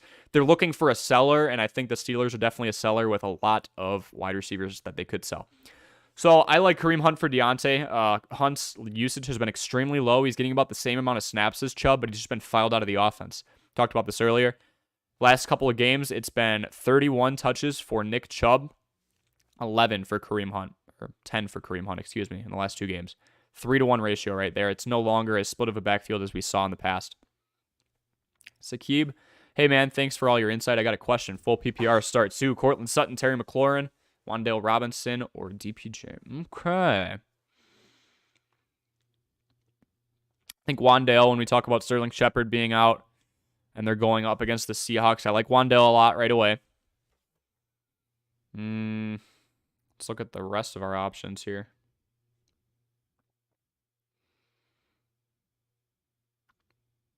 Thank you for joining the stream. If you just joined the stream, we are answering questions right now. Started the video out with 5 people that you should kick off your team, whether it's drop or sell them at a decently high value, and I specify which applies to which, whether you should just get them off your team or if I think there's some value there and you could include them in a trade package deal for a higher value player for your situation.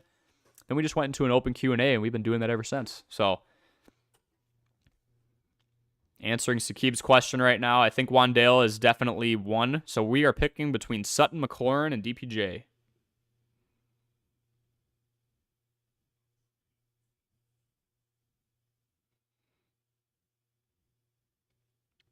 Yeah, he'll be going up against the Bengals, who have a pretty solid secondary.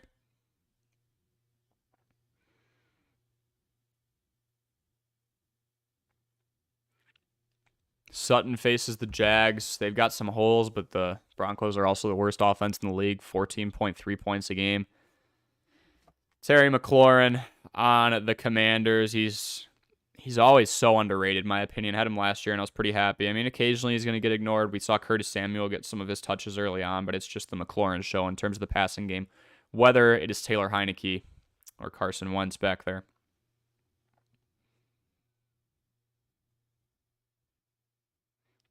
Not crazy on DPJ against that secondary over in Cincinnati. McLaurin against that Colts secondary. So yeah, the Colts secondary and the Bengals secondary. Let's look at something real quick, guys.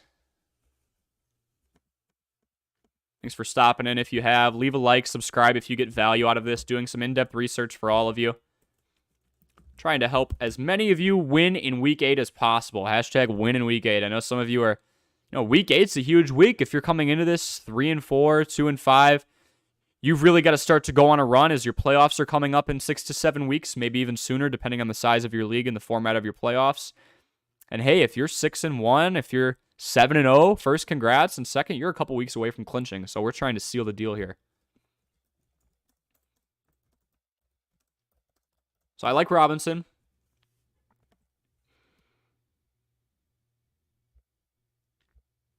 And then here is why. This is for Sakib. I think I'm leaning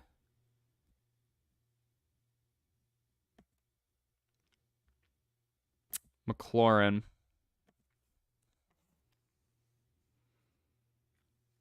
It's tough. So McLaurin faces Indianapolis, who actually only allows 190 yards, but McLaurin's been getting a pretty good target share. Then we have Cincinnati. That's who DPJ is going up against. Then we have Cortland Sutton, who is going up against Jacksonville. They're allowing about 40 more yards per game through the air, so I think I have my answer. We got a decisive one. It's Cortland Sutton. The Broncos suck, so maybe they'll be working from behind. Really a game between two teams that have fallen off a cliff in the Broncos and the Jags. I think I like Sutton. Definitive number 1. Weaker defense. Doesn't have to go up against the Colts or the Bengals secondary, who just don't allow passing yards in comparison. So I like Wan'Dale and I like Sutton right now. Yep. Look at the Browns. We're seeing a lot more of Amari Cooper as well, and then you have a run-heavy attack with Nick Chubb. Jacoby Brissett's had some turnover issues, so we have a lot of drive killers, not a whole lot of touchdown scoring right now. That's been the Achilles heel for Cleveland. Let's go Sutton and let's go Wan'Dale. Should I start Khalil Herbert over Dameon Pierce? or Dante Foreman. Okay. Sorry, my first year of fantasy. Don't be sorry at all. Do not be sorry if it's your first year of fantasy. I'm glad you're here. Blurpy said getting smacked by Michigan as we speak. I forgot that's the rematch this year. Unfortunately, Michigan State does not have clearly or nearly as strong of a program as they did last year. You're not going to be ranked when you're 3-4. They were ranked for a while last year. So, Daniel, do not be sorry if it's your first year. I'm glad that you're here. I'm glad to be a resource for you. I have a video, 10 minutes, all I need from you. Go on this channel. It is 5 strategies you should sit in fantasy football.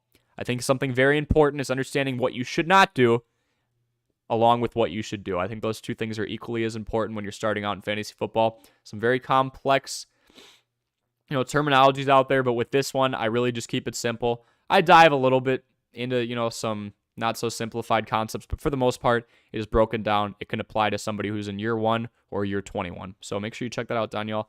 So am I starting Khalil Herbert over Dameon Pierce or Dante Foreman? Okay. Dameon Pierce against the Titans. The run defense isn't horrible. Foreman against the Falcons. Run defense isn't horrible. Foreman has been getting more touches. I'll say that. Pierce, the production hasn't been what it was a few weeks ago, but he's still... Texans are weird, man. Like I said before, a lot of teams that lose, they go throw heavy towards the end. They just keep plugging Pierce. Yeah, 20 for 92. Pierce gets more touches, and he also has more receptions. So we got, looking at the last 3 weeks for Pierce, 20 touches, 29 touches, and 24 touches. Foreman, we're talking about a small sample size. 17 touches last week, which is fine. I'm going to go with Dameon Pierce. Yep. So, should I start Khalil Herbert over Dameon Pierce or Deontay Foreman? I would take Herbert over Foreman, I think. If you're going to choose Herbert over one of those two. I don't hate Foreman and Pierce if we're picking 2 out of those 3. What is Keenan Allen's value? I want to trade him for a wide receiver 1 or wide receiver 2. That's going to go owner to owner, LBR. He's been hurt, obviously, for a while, but Justin Herbert not only is going to spread the ball out a lot, he's going to air it out. And I think Keenan Allen, especially in the red zone, he's got pretty good value. I'm going to go low wide receiver 1 or high wide receiver 2 for his value, and that's exactly what you said. So I like that a lot. You could probably get, I was going to say Chris Godwin, but he had a really good week on Thursday, and it's not going to matter for this week, so it'd be more of a week 9 move anyway. You want to get rid of Keenan Allen for, and understandably so, it's been frustrating when we talk about the production and just the health, right? Keenan Allen, good wide receiver 2. Let's go get Adam Thielen. Kirk Cousins is spreading that ball out a lot. It's a very balanced attack in Minnesota, and there's a reason they're winning a lot of football games. The aerial assault is working. Lots of teams are scheming around Justin Jefferson, and that turns Adam Thielen into a low-end wide receiver 1 on good weeks. Otherwise, he's a solid wide receiver 2. Try and get Adam Thielen. Otherwise, let me give you a couple options here.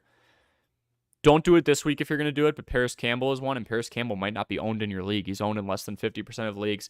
He's had 2 15-plus point performances. Sam Ehlinger is in there, so we got to change under center. Not too sure. So maybe a Paris Campbell down the road. Adam Thielen now.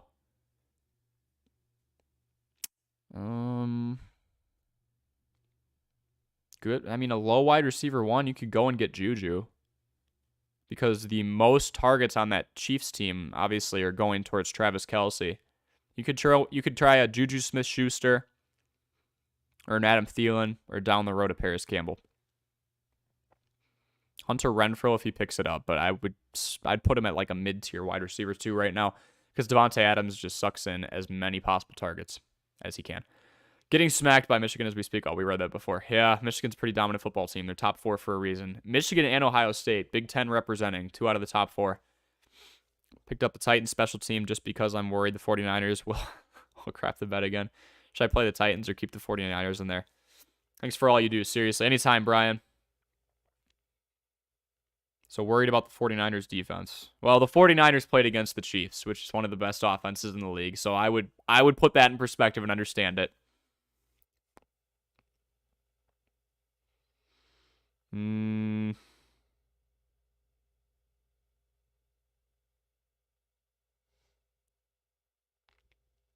See, I do like the Titans this week because they are. And I know I'm contradicting myself on the last, or it sounds like it. I think Dameon Pierce will have a good day. I also think the Titans defense could have a good day because Houston is bottom 5 in the league in scoring. They're scoring about 17 points a game. So I like the Titans defense. 49ers, again, they played the Chiefs, arguably the best offense in the league. Bills are going to be up there as well. When healthy, Bengals as well.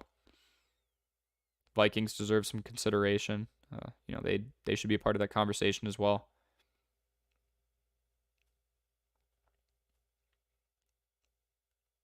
'49ers and Rams. I mean, the Rams are a bad offense too. I don't think you can go wrong, Brian. I think the Titans could probably hold it down against the Texans offense that hasn't scored over 24 points yet this year.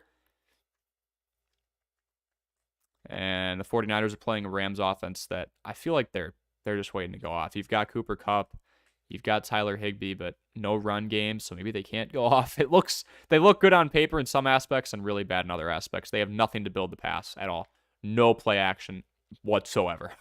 So you could pretty much guard against the pass every single time, and the running backs in Henderson Jr. and Akers, who I'm both very low on, are not going to do anything.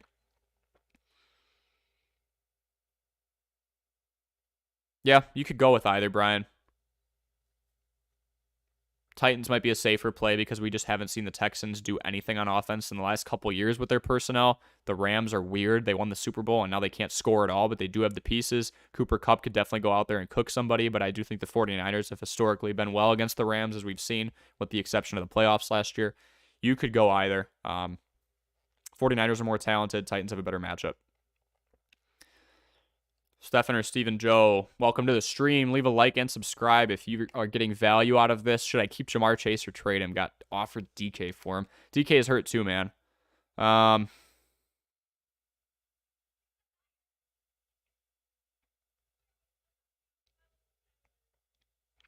DK is questionable. Jamar is out for 5 or 6 weeks. DK is in a pretty throw-heavy offense, but they do have Kenneth Walker III, so I think they get closer to that 50-50 mark. You've got one of the better running backs, more explosive running backs in the league right now.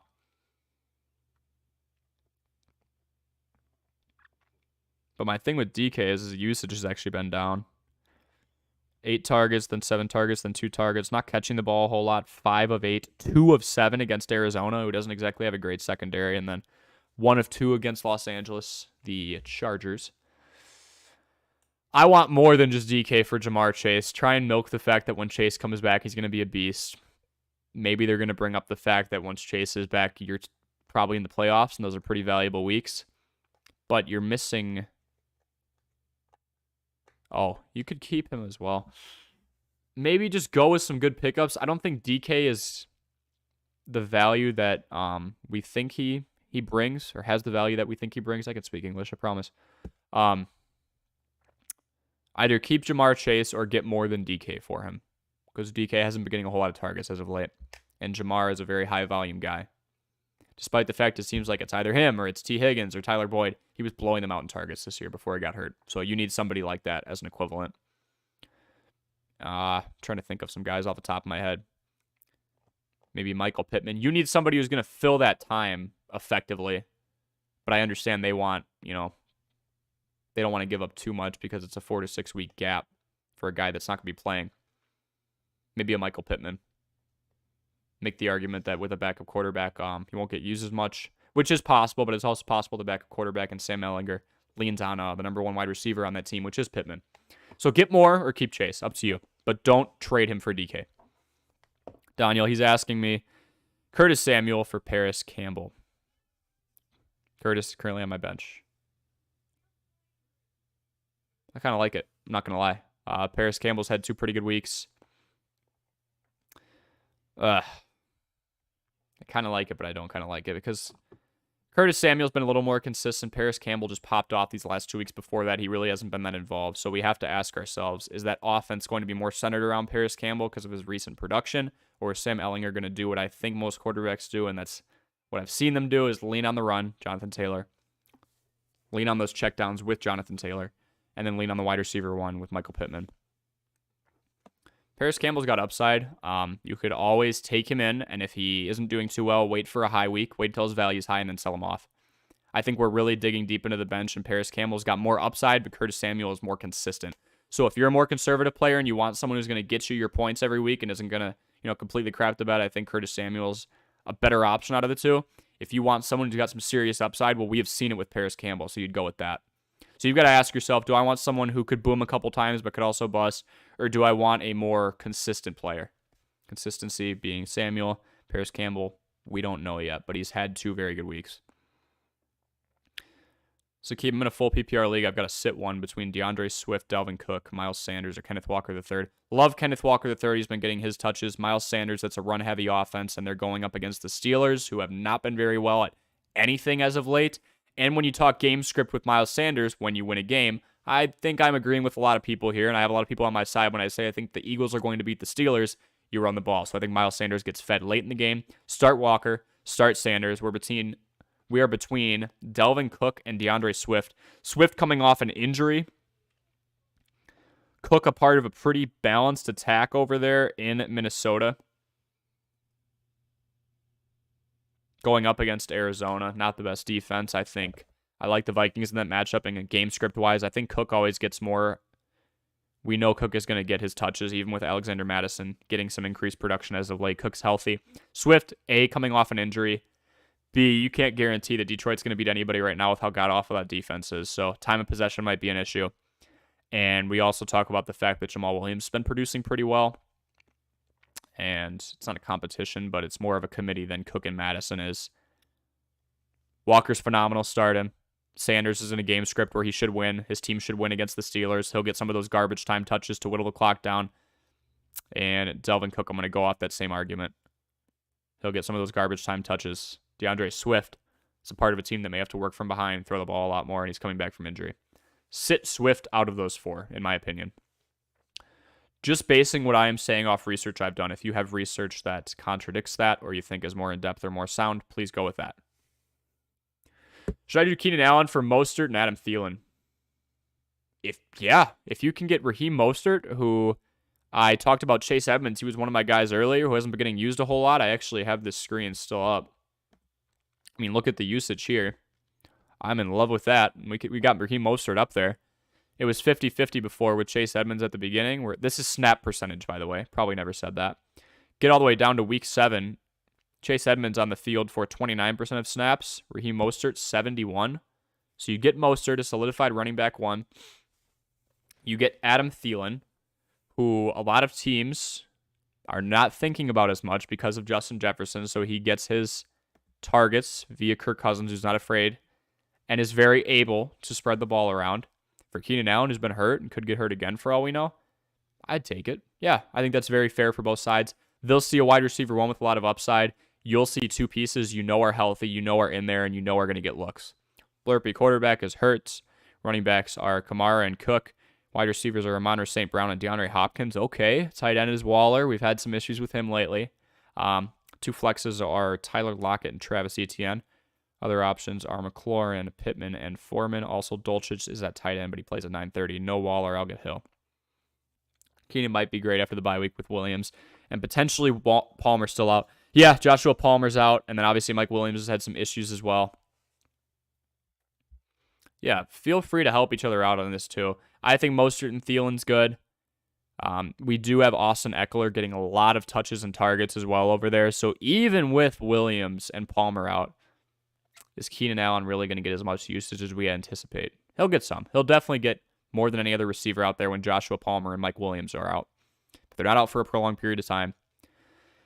And that's what we want to look at with trades, not just 1 or 2 weeks ahead, but the rest of the season. We've got plenty of football left.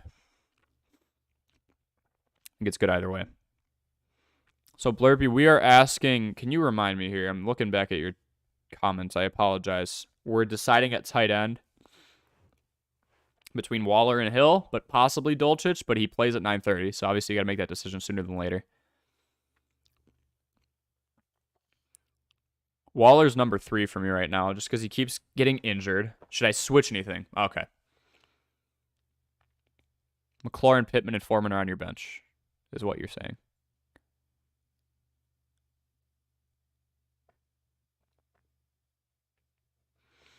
And then we'll get to you, Sean. Welcome to the stream. Make sure you leave a like and subscribe if you're getting value out of this. This goes for everybody. I appreciate all of you for stopping in today. My name's Corey. This is Armchair Athletes. I just dropped 5 people that you should drop. I put information out there on them.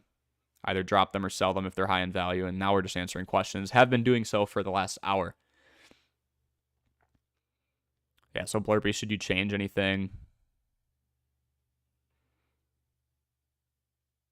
Oh, if not Waller, you'll get Hill. Dolchich, you know, it's a young career. It's unproven. He's done very well in his first 2 weeks, but we need a bigger sample size. I don't hate the move over Waller. Otherwise, Tyreek Hill gets a lot of rushes. Thinking about taking Lockett out, but that's really it. I like where you're at. If you were to take Lockett out, I'd do it for probably... Foreman got 17 touches last game. McLaurin's not going up against the best of secondaries. If you took Lockett out,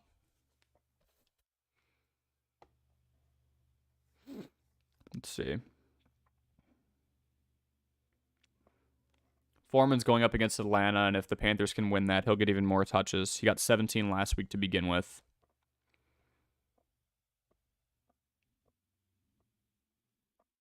Pittman is going up against Washington. So actually, McLaurin's going up against a very good secondary in Indianapolis. Allows some of the least or the lowest amount of passing yards in the league. If we go right here.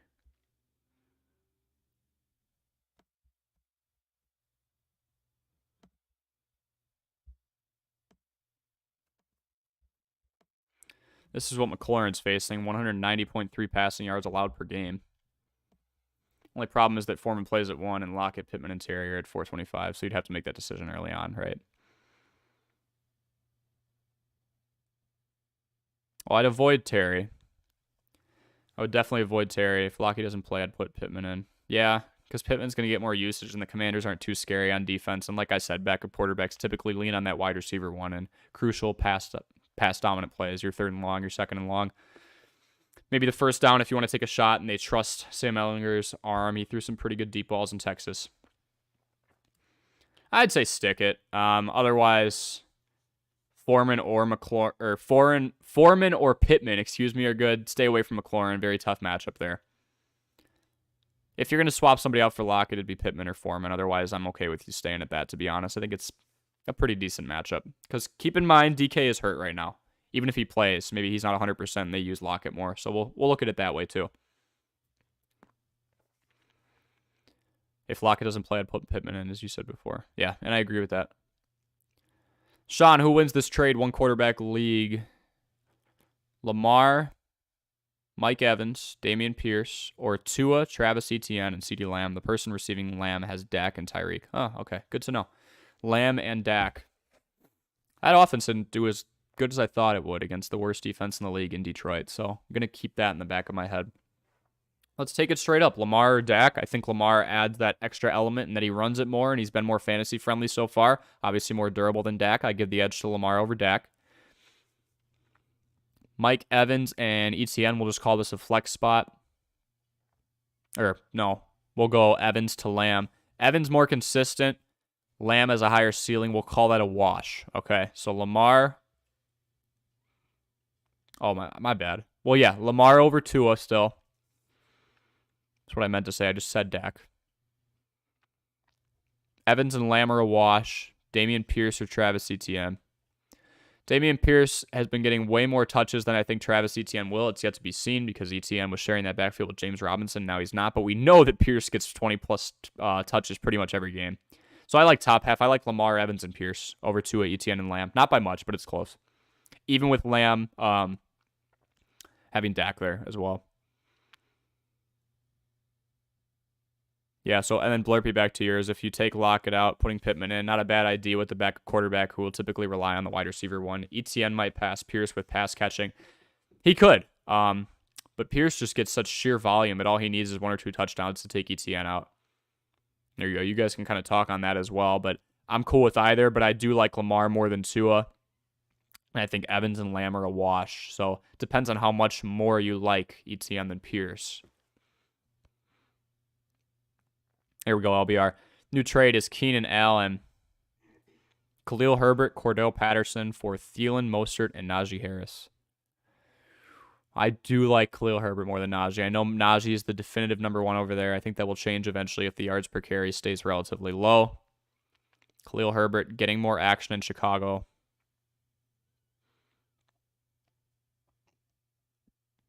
For Thielen, Mostert.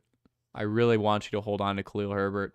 You could do Allen and Cordero Patterson, who again, so it's 2 injury-prone guys right there. So I get you're trying to slot somebody healthy in there and make a sandwich out of it. For Thielen, Mostert, and Najee Harris. I love Thielen and I love Mostert. I'm not a big Najee Harris guy, so maybe go out and get somebody better than that if you're going to do it for 3 for 3. Otherwise, go Keenan Allen, go Cordero Patterson, and just try and get Thielen and Mostert and say they both got more upside. Allen's on his way back, and Patterson will be back in a couple of weeks. So giving up Lamar is tough for me. That's what I'm saying, Blurpy. I feel like he adds another dimension when you're talking about fantasy. He's got so many designed run plays dedicated to him. I would have Tua and Dak, and I have the stacks for both. I get that. I really do, but I think Lamar is a lot better. I would exclude Lamar from that deal.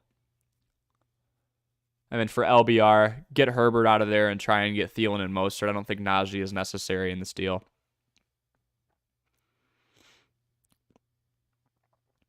Worried about the Bucs offense and Godwin's target share. That Godwin's target share is going to be low, Sean? Because I was looking at Chris Godwin earlier, and I'm big on him. I'm not going to lie. Also, yes, the Bucs offense doesn't look that good, but they lose consistently now, and you go pass heavy when you're down, and who better to get you some garbage yards than Tom Brady? I'm good with his target share, man, especially as of late. 12, 13, and 11. I'm very good with that. Win, lose, or tie for the Bucs. Chris Godwin's been getting his targets. And what I love about it is there's a double-digit performance, 15.5 points in PPR. There's 11.3. There's 13.5. No touchdowns needed. I really do like Godwin a lot. Brady is single now. He's going to dominate the rest of the year. The amount of memes I've seen regarding that situation. They were married for like 13 years. All for Evans' value. That's why I like Lamb a lot more. I think there's room for both of them, though, Sean. Because if you look at Mike Evans, I just like Mr. Consistent. I know he's going to get 1,000 this year. He does it every year as long as he's healthy.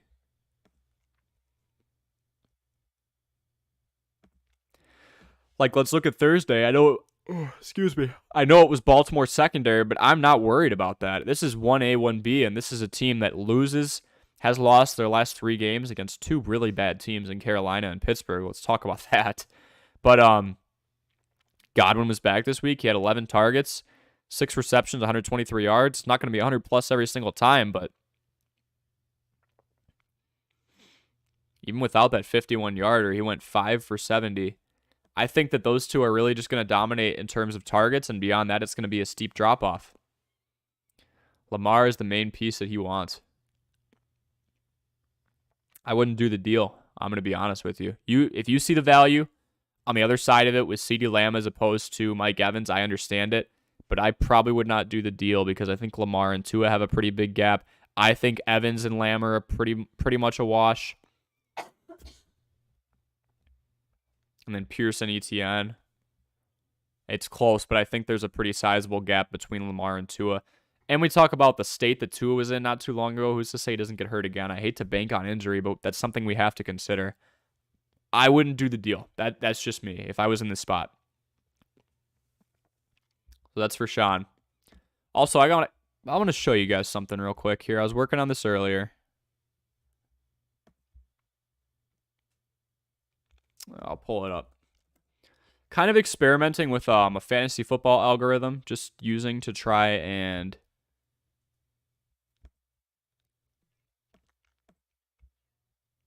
basically make my own versions of projections, and I might use it for some of your guys' stuff going forward if you want me to. LBR, what about this? Keenan Allen, Cordero Patterson, Aaron Jones for Thielen, Mostert, and Mixon. So my issue with, I know I keep striking down these running backs, I'm sorry. My issue with Jones now is the Packers have started to abandon the run game. So let's look at Jones's usage. I know you're trying to buy low here.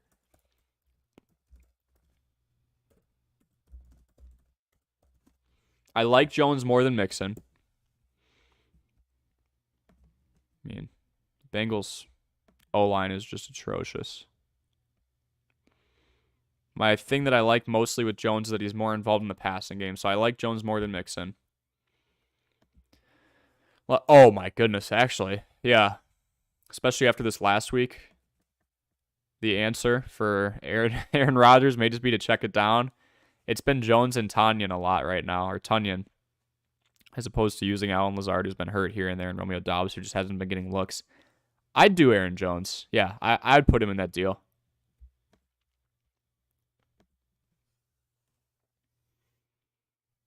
Allen, Patterson, and Jones for Thielen, Mostert, and for Thielen, Mostert, and Mixon. Yeah, I think you're giving up less with Jones than you would have. Because Herbert, if it's PPR though, Herbert's not very involved in the passing game. I know he had a 25-yard catch for a touchdown before. I just don't like Mixon a whole lot on the other end of that deal, LBR. I think that needs to change. Not so much between Herbert and Jones. Those are two quality options to deal when you're looking at the value that you're giving up. I want to swap Mixon out for somebody. That's what I want. I want you to get a better running back out of that, or a better flex option, since you've got Thielen at wide receiver. You've got Mostert at running back. I want another good option on the other end of this. John Doe, hey Corey, nice seeing you again. Nice to see you as well, John. What's the play with Tom Brady? Do we pick him up now that he's divorced? This is the second one I've had. Everyone's like, Brady's single now. He's about to go nuts. Like, I think Tiger Woods got divorced not too long, a few years ago, so not too long is a relative statement. And gets fourth in the Masters or something like that. So really like buying Patterson now before he comes back. I think he'll produce very good.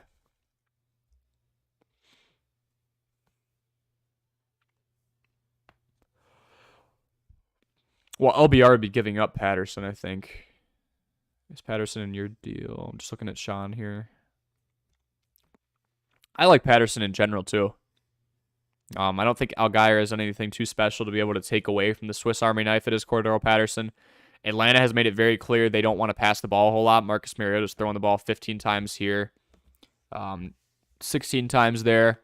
If you look at Atlanta, they're really giving Chicago a run for their money right now when you talk about run-pass split. I mean, they're running the ball 58% of the time. So I agree, Sean. I like Cordero Patterson a lot. So with Brady, do we pick him up? Brady's production hasn't really been there early on, but when they're losing these games, I think he has two really good wide receivers in Chris Godwin and Mike Evans. So to John, Brady could be your backup. I wouldn't go out and start him. Worth an IR spot for OBJ. We saw how he was producing coming off his first ACL injury for the Rams. If you want, you can grab OBJ. I was going to say Elijah Mitchell's a good one, but now CMC is going to be there taking all the carries. OBJ is a good IR spot. Doesn't hurt anybody. And then Tom Brady, if you're going to pick him up, keep him as your backup right now. Production hasn't been there, but he does have good weapons and some garbage time to work with typically. Or he's just working from behind, and he needs to throw the ball a lot. Yeah, Sean, I agree with that Patterson take. I could get Godwin instead of Mixon, remove Aaron Jones, and add Debo. Ooh, that's a lot of moving parts. 1 second. Okay, so Godwin instead of Mixon. So you'd be getting Thielen, Mostert, and Godwin. I like that a lot. That's your flex spot. Remove Aaron Jones and add Debo. So Keenan Allen, Cordero Patterson, and Debo Samuel for Adam Thielen, Raheem Mostert, and Chris Godwin. That I would do. I said before, I don't think that Chris Godwin misses a whole lot of his touches with Christian McCaffrey coming in, but if they truly use him to his full potential and his full extent, there will be a slight decrease in production, I think, and just a decrease in usage overall. So Allen, Patterson, and Debo for Thielen, Mostert, and Godwin, my favorite one on there, honestly, right now, because he could be a wide receiver one. He's been their wide receiver one before. It's just him and Evans back and forth. I like that a lot. I would roll with that, LBR. And then John for OBJ and IR spot, never hurts to pick up somebody who's talented. Just monitor if that's actually worth it. If Hunt goes to the Rams, could be a running back too. Yeah, if Hunt gets dealt. I'm just waiting for something to happen. You know what I mean, Blurpy? If you want to bank on that, don't give up too much for him. Don't give up, like, I know Michael Pittman was brought up before. I don't think that's worth it. Because we don't want to anticipate something that might still not happen. For all we know, Kareem Hunt goes out there and gets 5-6 targets out of the back, or, in the pass game tomorrow. Maybe he gets more rushes. Maybe Nick Chubb goes down. Variety of things can happen. I would jump on it once he's traded. I know you're trying to anticipate it, but I wouldn't give up as much as Pittman. I know there's a risk if he doesn't get traded, but he's going to be tough to get if he does get traded. Yeah, if you want to jump on that, I would just go lower than Pittman because I think if you're going to jump on it, the fact of the matter is his value is still lower right now. Give up something lower for him, Blurpy. Don't give up like a Pittman. I think that was brought up earlier. I'm okay with you making the jump right now. I just don't think, barring that risk, that Pittman is worth giving up. I think you can get him for less. I agree. Jump on it now because the value is going to be higher once he's gone. Right? Give somebody up for him, but somebody lesser. Work your way up, is what I would say. John Doe, I was stuck between Dulcich, Hurst, and Otten for a Njoku IR replacement. Otten crapped the bet in points. Do I pick up Dulcich? Dulcich is 2 for 2 in his first 2 weeks right now. I like the move a lot. Yeah. I think that's a good spot to be in. Getting used a lot. Yeah, I think he's going to be that third option behind Cortland Sutton, Jerry Jeudy, and then it would be Dulcich. So I like it. Or Hayden Hurst. Oh, actually, I like Hayden Hurst a lot, John, because Jamar Chase is gone. So I think it's going to be, Hurst was already top 3 in targets, despite the fact it was Jamar Chase, Tyler Boyd, and T. Higgins. Now it's Jamar Chase out for 4 to 6 weeks. That's leading up to our fantasy playoffs. I like that a lot.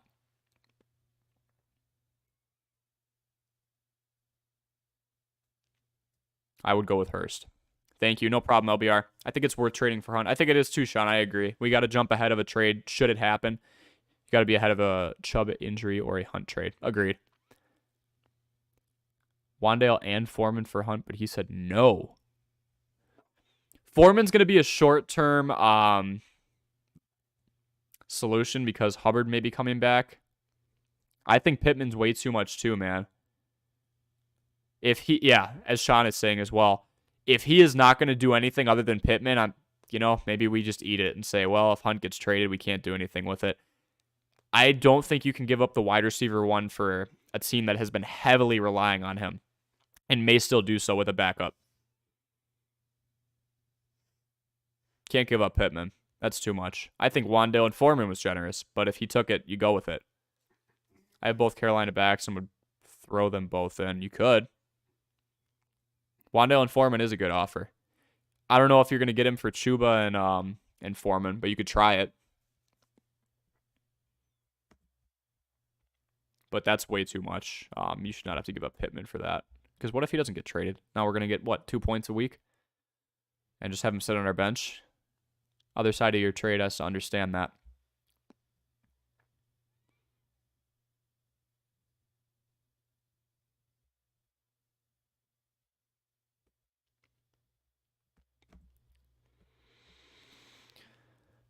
Bapjap, welcome in, man. Make sure you leave a like and subscribe. As for anybody else stopping in the stream, I hope you are enjoying. If you are, leave a like, subscribe if you're getting any value out of this. Also, make sure you comment your fantasy football questions. We'll be wrapping up in a little bit, but once this video is archived, you can comment in the comment section here or in any of my shorts, and we can do that as well. I can just respond through the account. It'd be a 3-for-1. Carolina backs and Wandale for Hunt. I think that's a lot, but if you want to try that, I just would not give up Pittman by himself.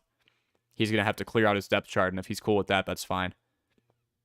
If those aren't guys you plan on, you just named 3 depth pieces, so I'm okay with that for Hunt because we've got a boom aspect here. If he goes over to Los Angeles, I think he gets leaned on hard because they need a play action scheme there, and right now they don't have any running backs to really bluff him out. He'd clearly take a lot of carries over Henderson and Akers. So Babjap, as a beginning player playing PPR through ESPN, is it better to have players play with a better fantasy matchup, or do I roll with the best players? Matchups are everything, man. Like I've been talking about with Christian Kirk the last couple of weeks. I think he's a solid wide receiver. Still not worth the money he was signed for, but shout out to his agent. But if you're going up against a top defense and you've got a Saquon Barkley or an Alvin Kamara, or it was going to be a Breece Hall a while ago, you really have to ask yourself, could they be limited? Is there going to be a game plan? You have to use a combination of both, I would say, between better fantasy players and a good matchup as well. You can rely on projections for that if there's a sizable projection gap. You also want to look at the context of each team. There's a lot of different aspects. It's not just those two. Is the guy in front of him hurt? Is he a wide receiver too? Is it Chris Godwin and Mike Evans is out this week? Lots of different aspects you got to look at. Haven't heard back from the trade, but if it's a no, should I trade Keenan Allen and Darren Waller for Kittle? I could have him add a little, but that is what he offered. Try and see if he can add a little, because when Keenan Allen's healthy, he'll be a beast.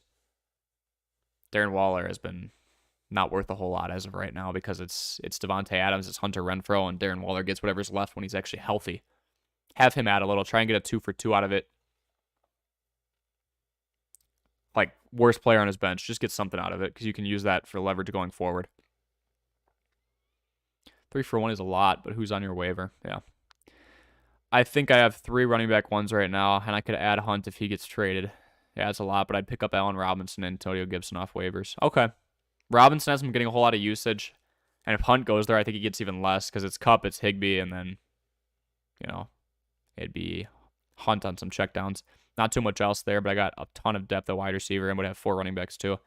Easily take Hunt, A-Rob, Gibson over Wando, Foreman, and Chuba. Yeah, me too.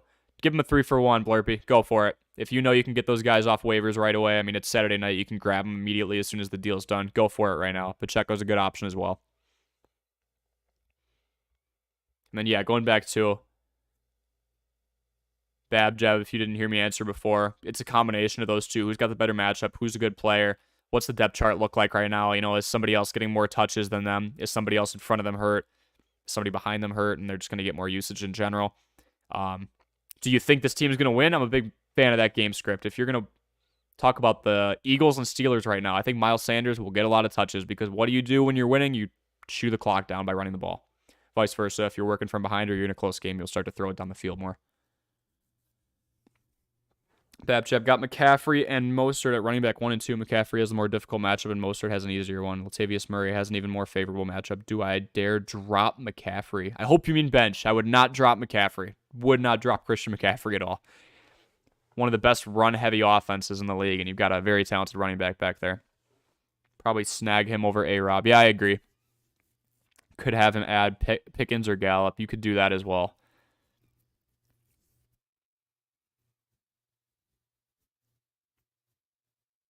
I mean, Mostert has such a great matchup this week against the Lions. I really do like Raheem Mostert a lot. He's healthy.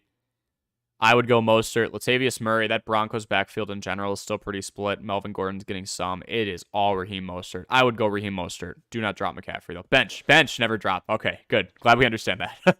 But, yeah.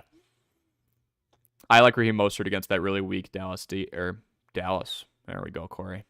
Detroit defense, game script-wise, I think they start running the ball towards the end as well, because I do think that Miami beats Detroit. I would look out for Pacheco. He might take the job. Yeah, over CEH, he definitely could. Take Pacheco over A-Rob and Gibson. Forgot about him since he's on bye. Yeah. Pacheco's a good one, because it does look like he's starting to get more touches, and he's outproducing CEH right now. Doesn't seem like the Chiefs have never really been sold on him, but it's hard to tell because they don't run the ball a whole lot. Want to go over a quick algorithm thing I did, and then answer any last second questions, and I'll hop off, and you guys can keep dropping those comments in the comments section. Appreciate all of you for hopping into this stream. Oh, do you think the Titans D this week is a good play? Yeah, they were one of my quick ads, actually, Blurpy. They're going up against the Houston Texans offense that is bottom 5 in multiple categories, including scoring. I think the Texans offense will make just about any defense look good. Titans D locked up a Colts offense that's on the similar level as the Houston Texans, so... And same scenario, too, right? 2 dominant running backs. Dameon Pierce, a little newer onto the scene. Jonathan Taylor, a little more established, although he's younger. I like the Titans D play a lot this week. Just for this week, though. Quick algorithm I started coming up with. It's probably very parallel to the projections that you see on ESPN. But right here, we'll do the highlighted part. Chris Godwin, and this is kind of scary. I made this before the game. So I take volume. Overall pass completions. When Godwin is in, I had to say that because Chris Godwin's been out for 2 games heading into this week. So out of the 101 pass completions that have taken place when Godwin is on the field, Chris Godwin has 29 completions. So all I'm doing right now is looking at I called it reception usage, completion usage. So I took the 29 times that Chris Godwin has gotten the ball out of the 101 pass completions that have taken place when he is on the field, and I got this.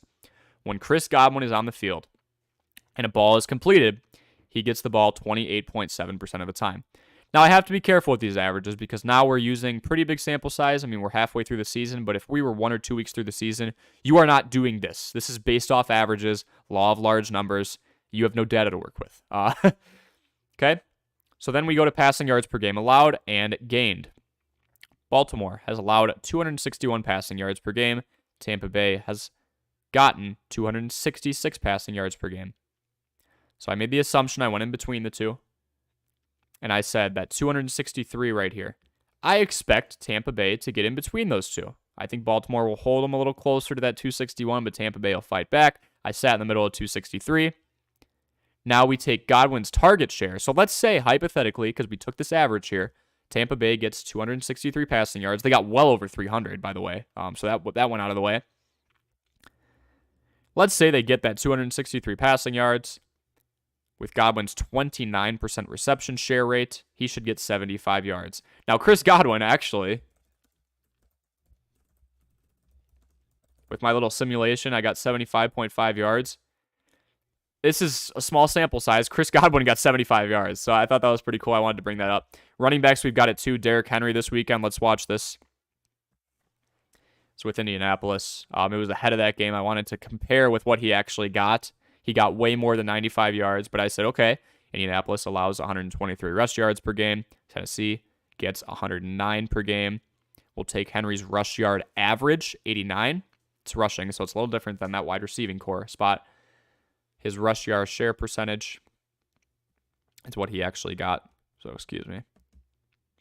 So we get 89%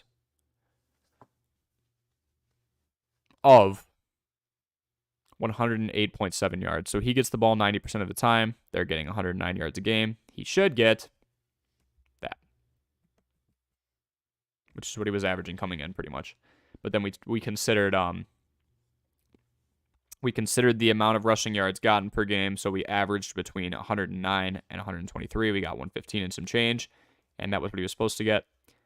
Now, he did get well over 100 yards, but he also got the ball 30 times. So I did the math on his average, and Derrick Henry, in a way, we're 2 for 2. If he got the ball 22 times, which is his average, he would have had this many rushing yards, which is pretty close to our projection. So we were half a yard off on both. Consider that with weak run defenses, they will run the ball more. Just a little note I added there. So just something I thought about that. Falcons D is a good play. I'm in between them or the Falcons. Don't trust the Falcons. Never trust the Falcons. The Falcons are playing up against Kenneth Walker III and that Seahawks offense. I really don't like that. I think Kenneth Walker III has another great day. Yeah, I don't trust the Falcons defense at all. Take the Titans against the Houston Texans. Let's look up how bad the opposing offenses are. I'll take the Seattle Seahawks offense over the Houston Texans offense every day of the week. Yeah, let's start the Falcons. I agree, Sean. Pick 3, Aaron Jones, Joe Mixon, Ramondre Stevenson, Tony Pollard. Tony Pollard all day long. He's the running back 1 this week. Zeke is doubtful against Chicago. Chicago allows 4.7 yards per carry, so we're going with Tony Pollard. Ramondre Stevenson is going up against the Jets. Joe Mixon going up against the Browns. Aaron Jones going up against the Bills. Ooh. So Pollard. I think Stevenson will do well in the passing game. He's been pretty involved in that way.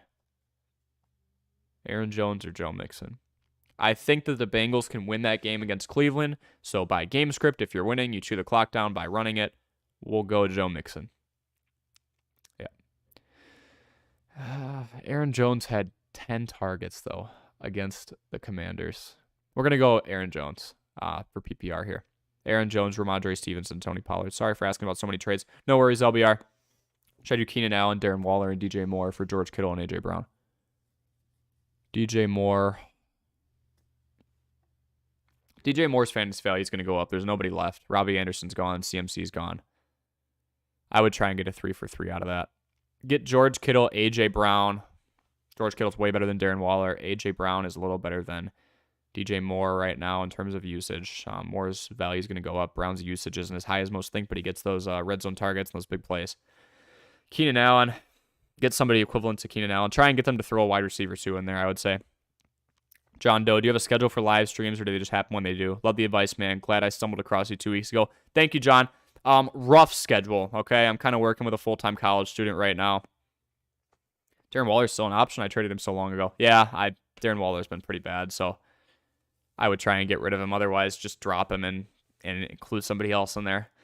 Yeah, so for my live stream schedule, I typically do ads for the week. So 5 to 6 people I would add on Tuesday or Wednesday. Depends on when I work and when I, can balance that with classes.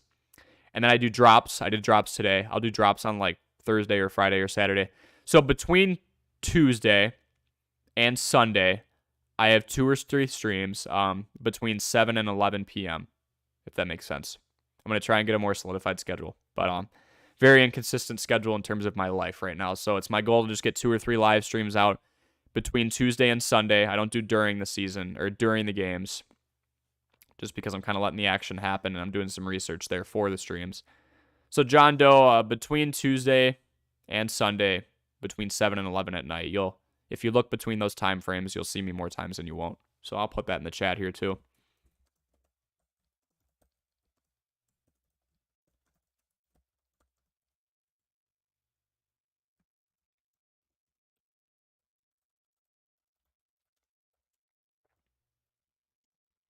And that's Central Time. I'm in the Midwest, excuse me. Yeah. So we stream between Tuesday and Sunday in the time window of 7 to 11 p.m. Central Time. Yeah. Thanks for asking, John. I appreciate you, just seeing value in this stream, asking questions. It makes the stream a lot more fun to be able to dissect all of your different situations of fantasy football and to just go from there. So I appreciate you appreciating me. Just last trade, and then I'm going to hop off. No problem. The guy countered for Keenan Allen and Cordero Patterson. He is giving up Thielen, Mostert, and Renfrow for Allen and Patterson. And you would get Thielen, Mostert, and Renfrow. Send it. Yeah. I think Thielen and Mostert are good. So the fact he's throwing Renfrow in there, the decisive number 2 right behind Devontae Adams, I love it. So I'm going to get off, guys. I'll be streaming again in a couple of days, so I got it in the chat here. We stream between Tuesday and Sunday, and we're going to pick times between 7 and 11 Central Time. That does not mean I can't answer your questions outside of the stream. Drop all of your questions in the comments. Make sure you like, make sure you subscribe. If you got value out of this, spread the word to your friends, but maybe don't tell the other people in your fantasy league that I'm giving you this advice. You want to make sure it's not a level playing field. We want to give you the advantage. We want to give you and your friends the advantage. We want to help all of you out as much as possible. I'm Corey Sparks. This is Armchair Athletes. I'm signing off. We will see you guys later.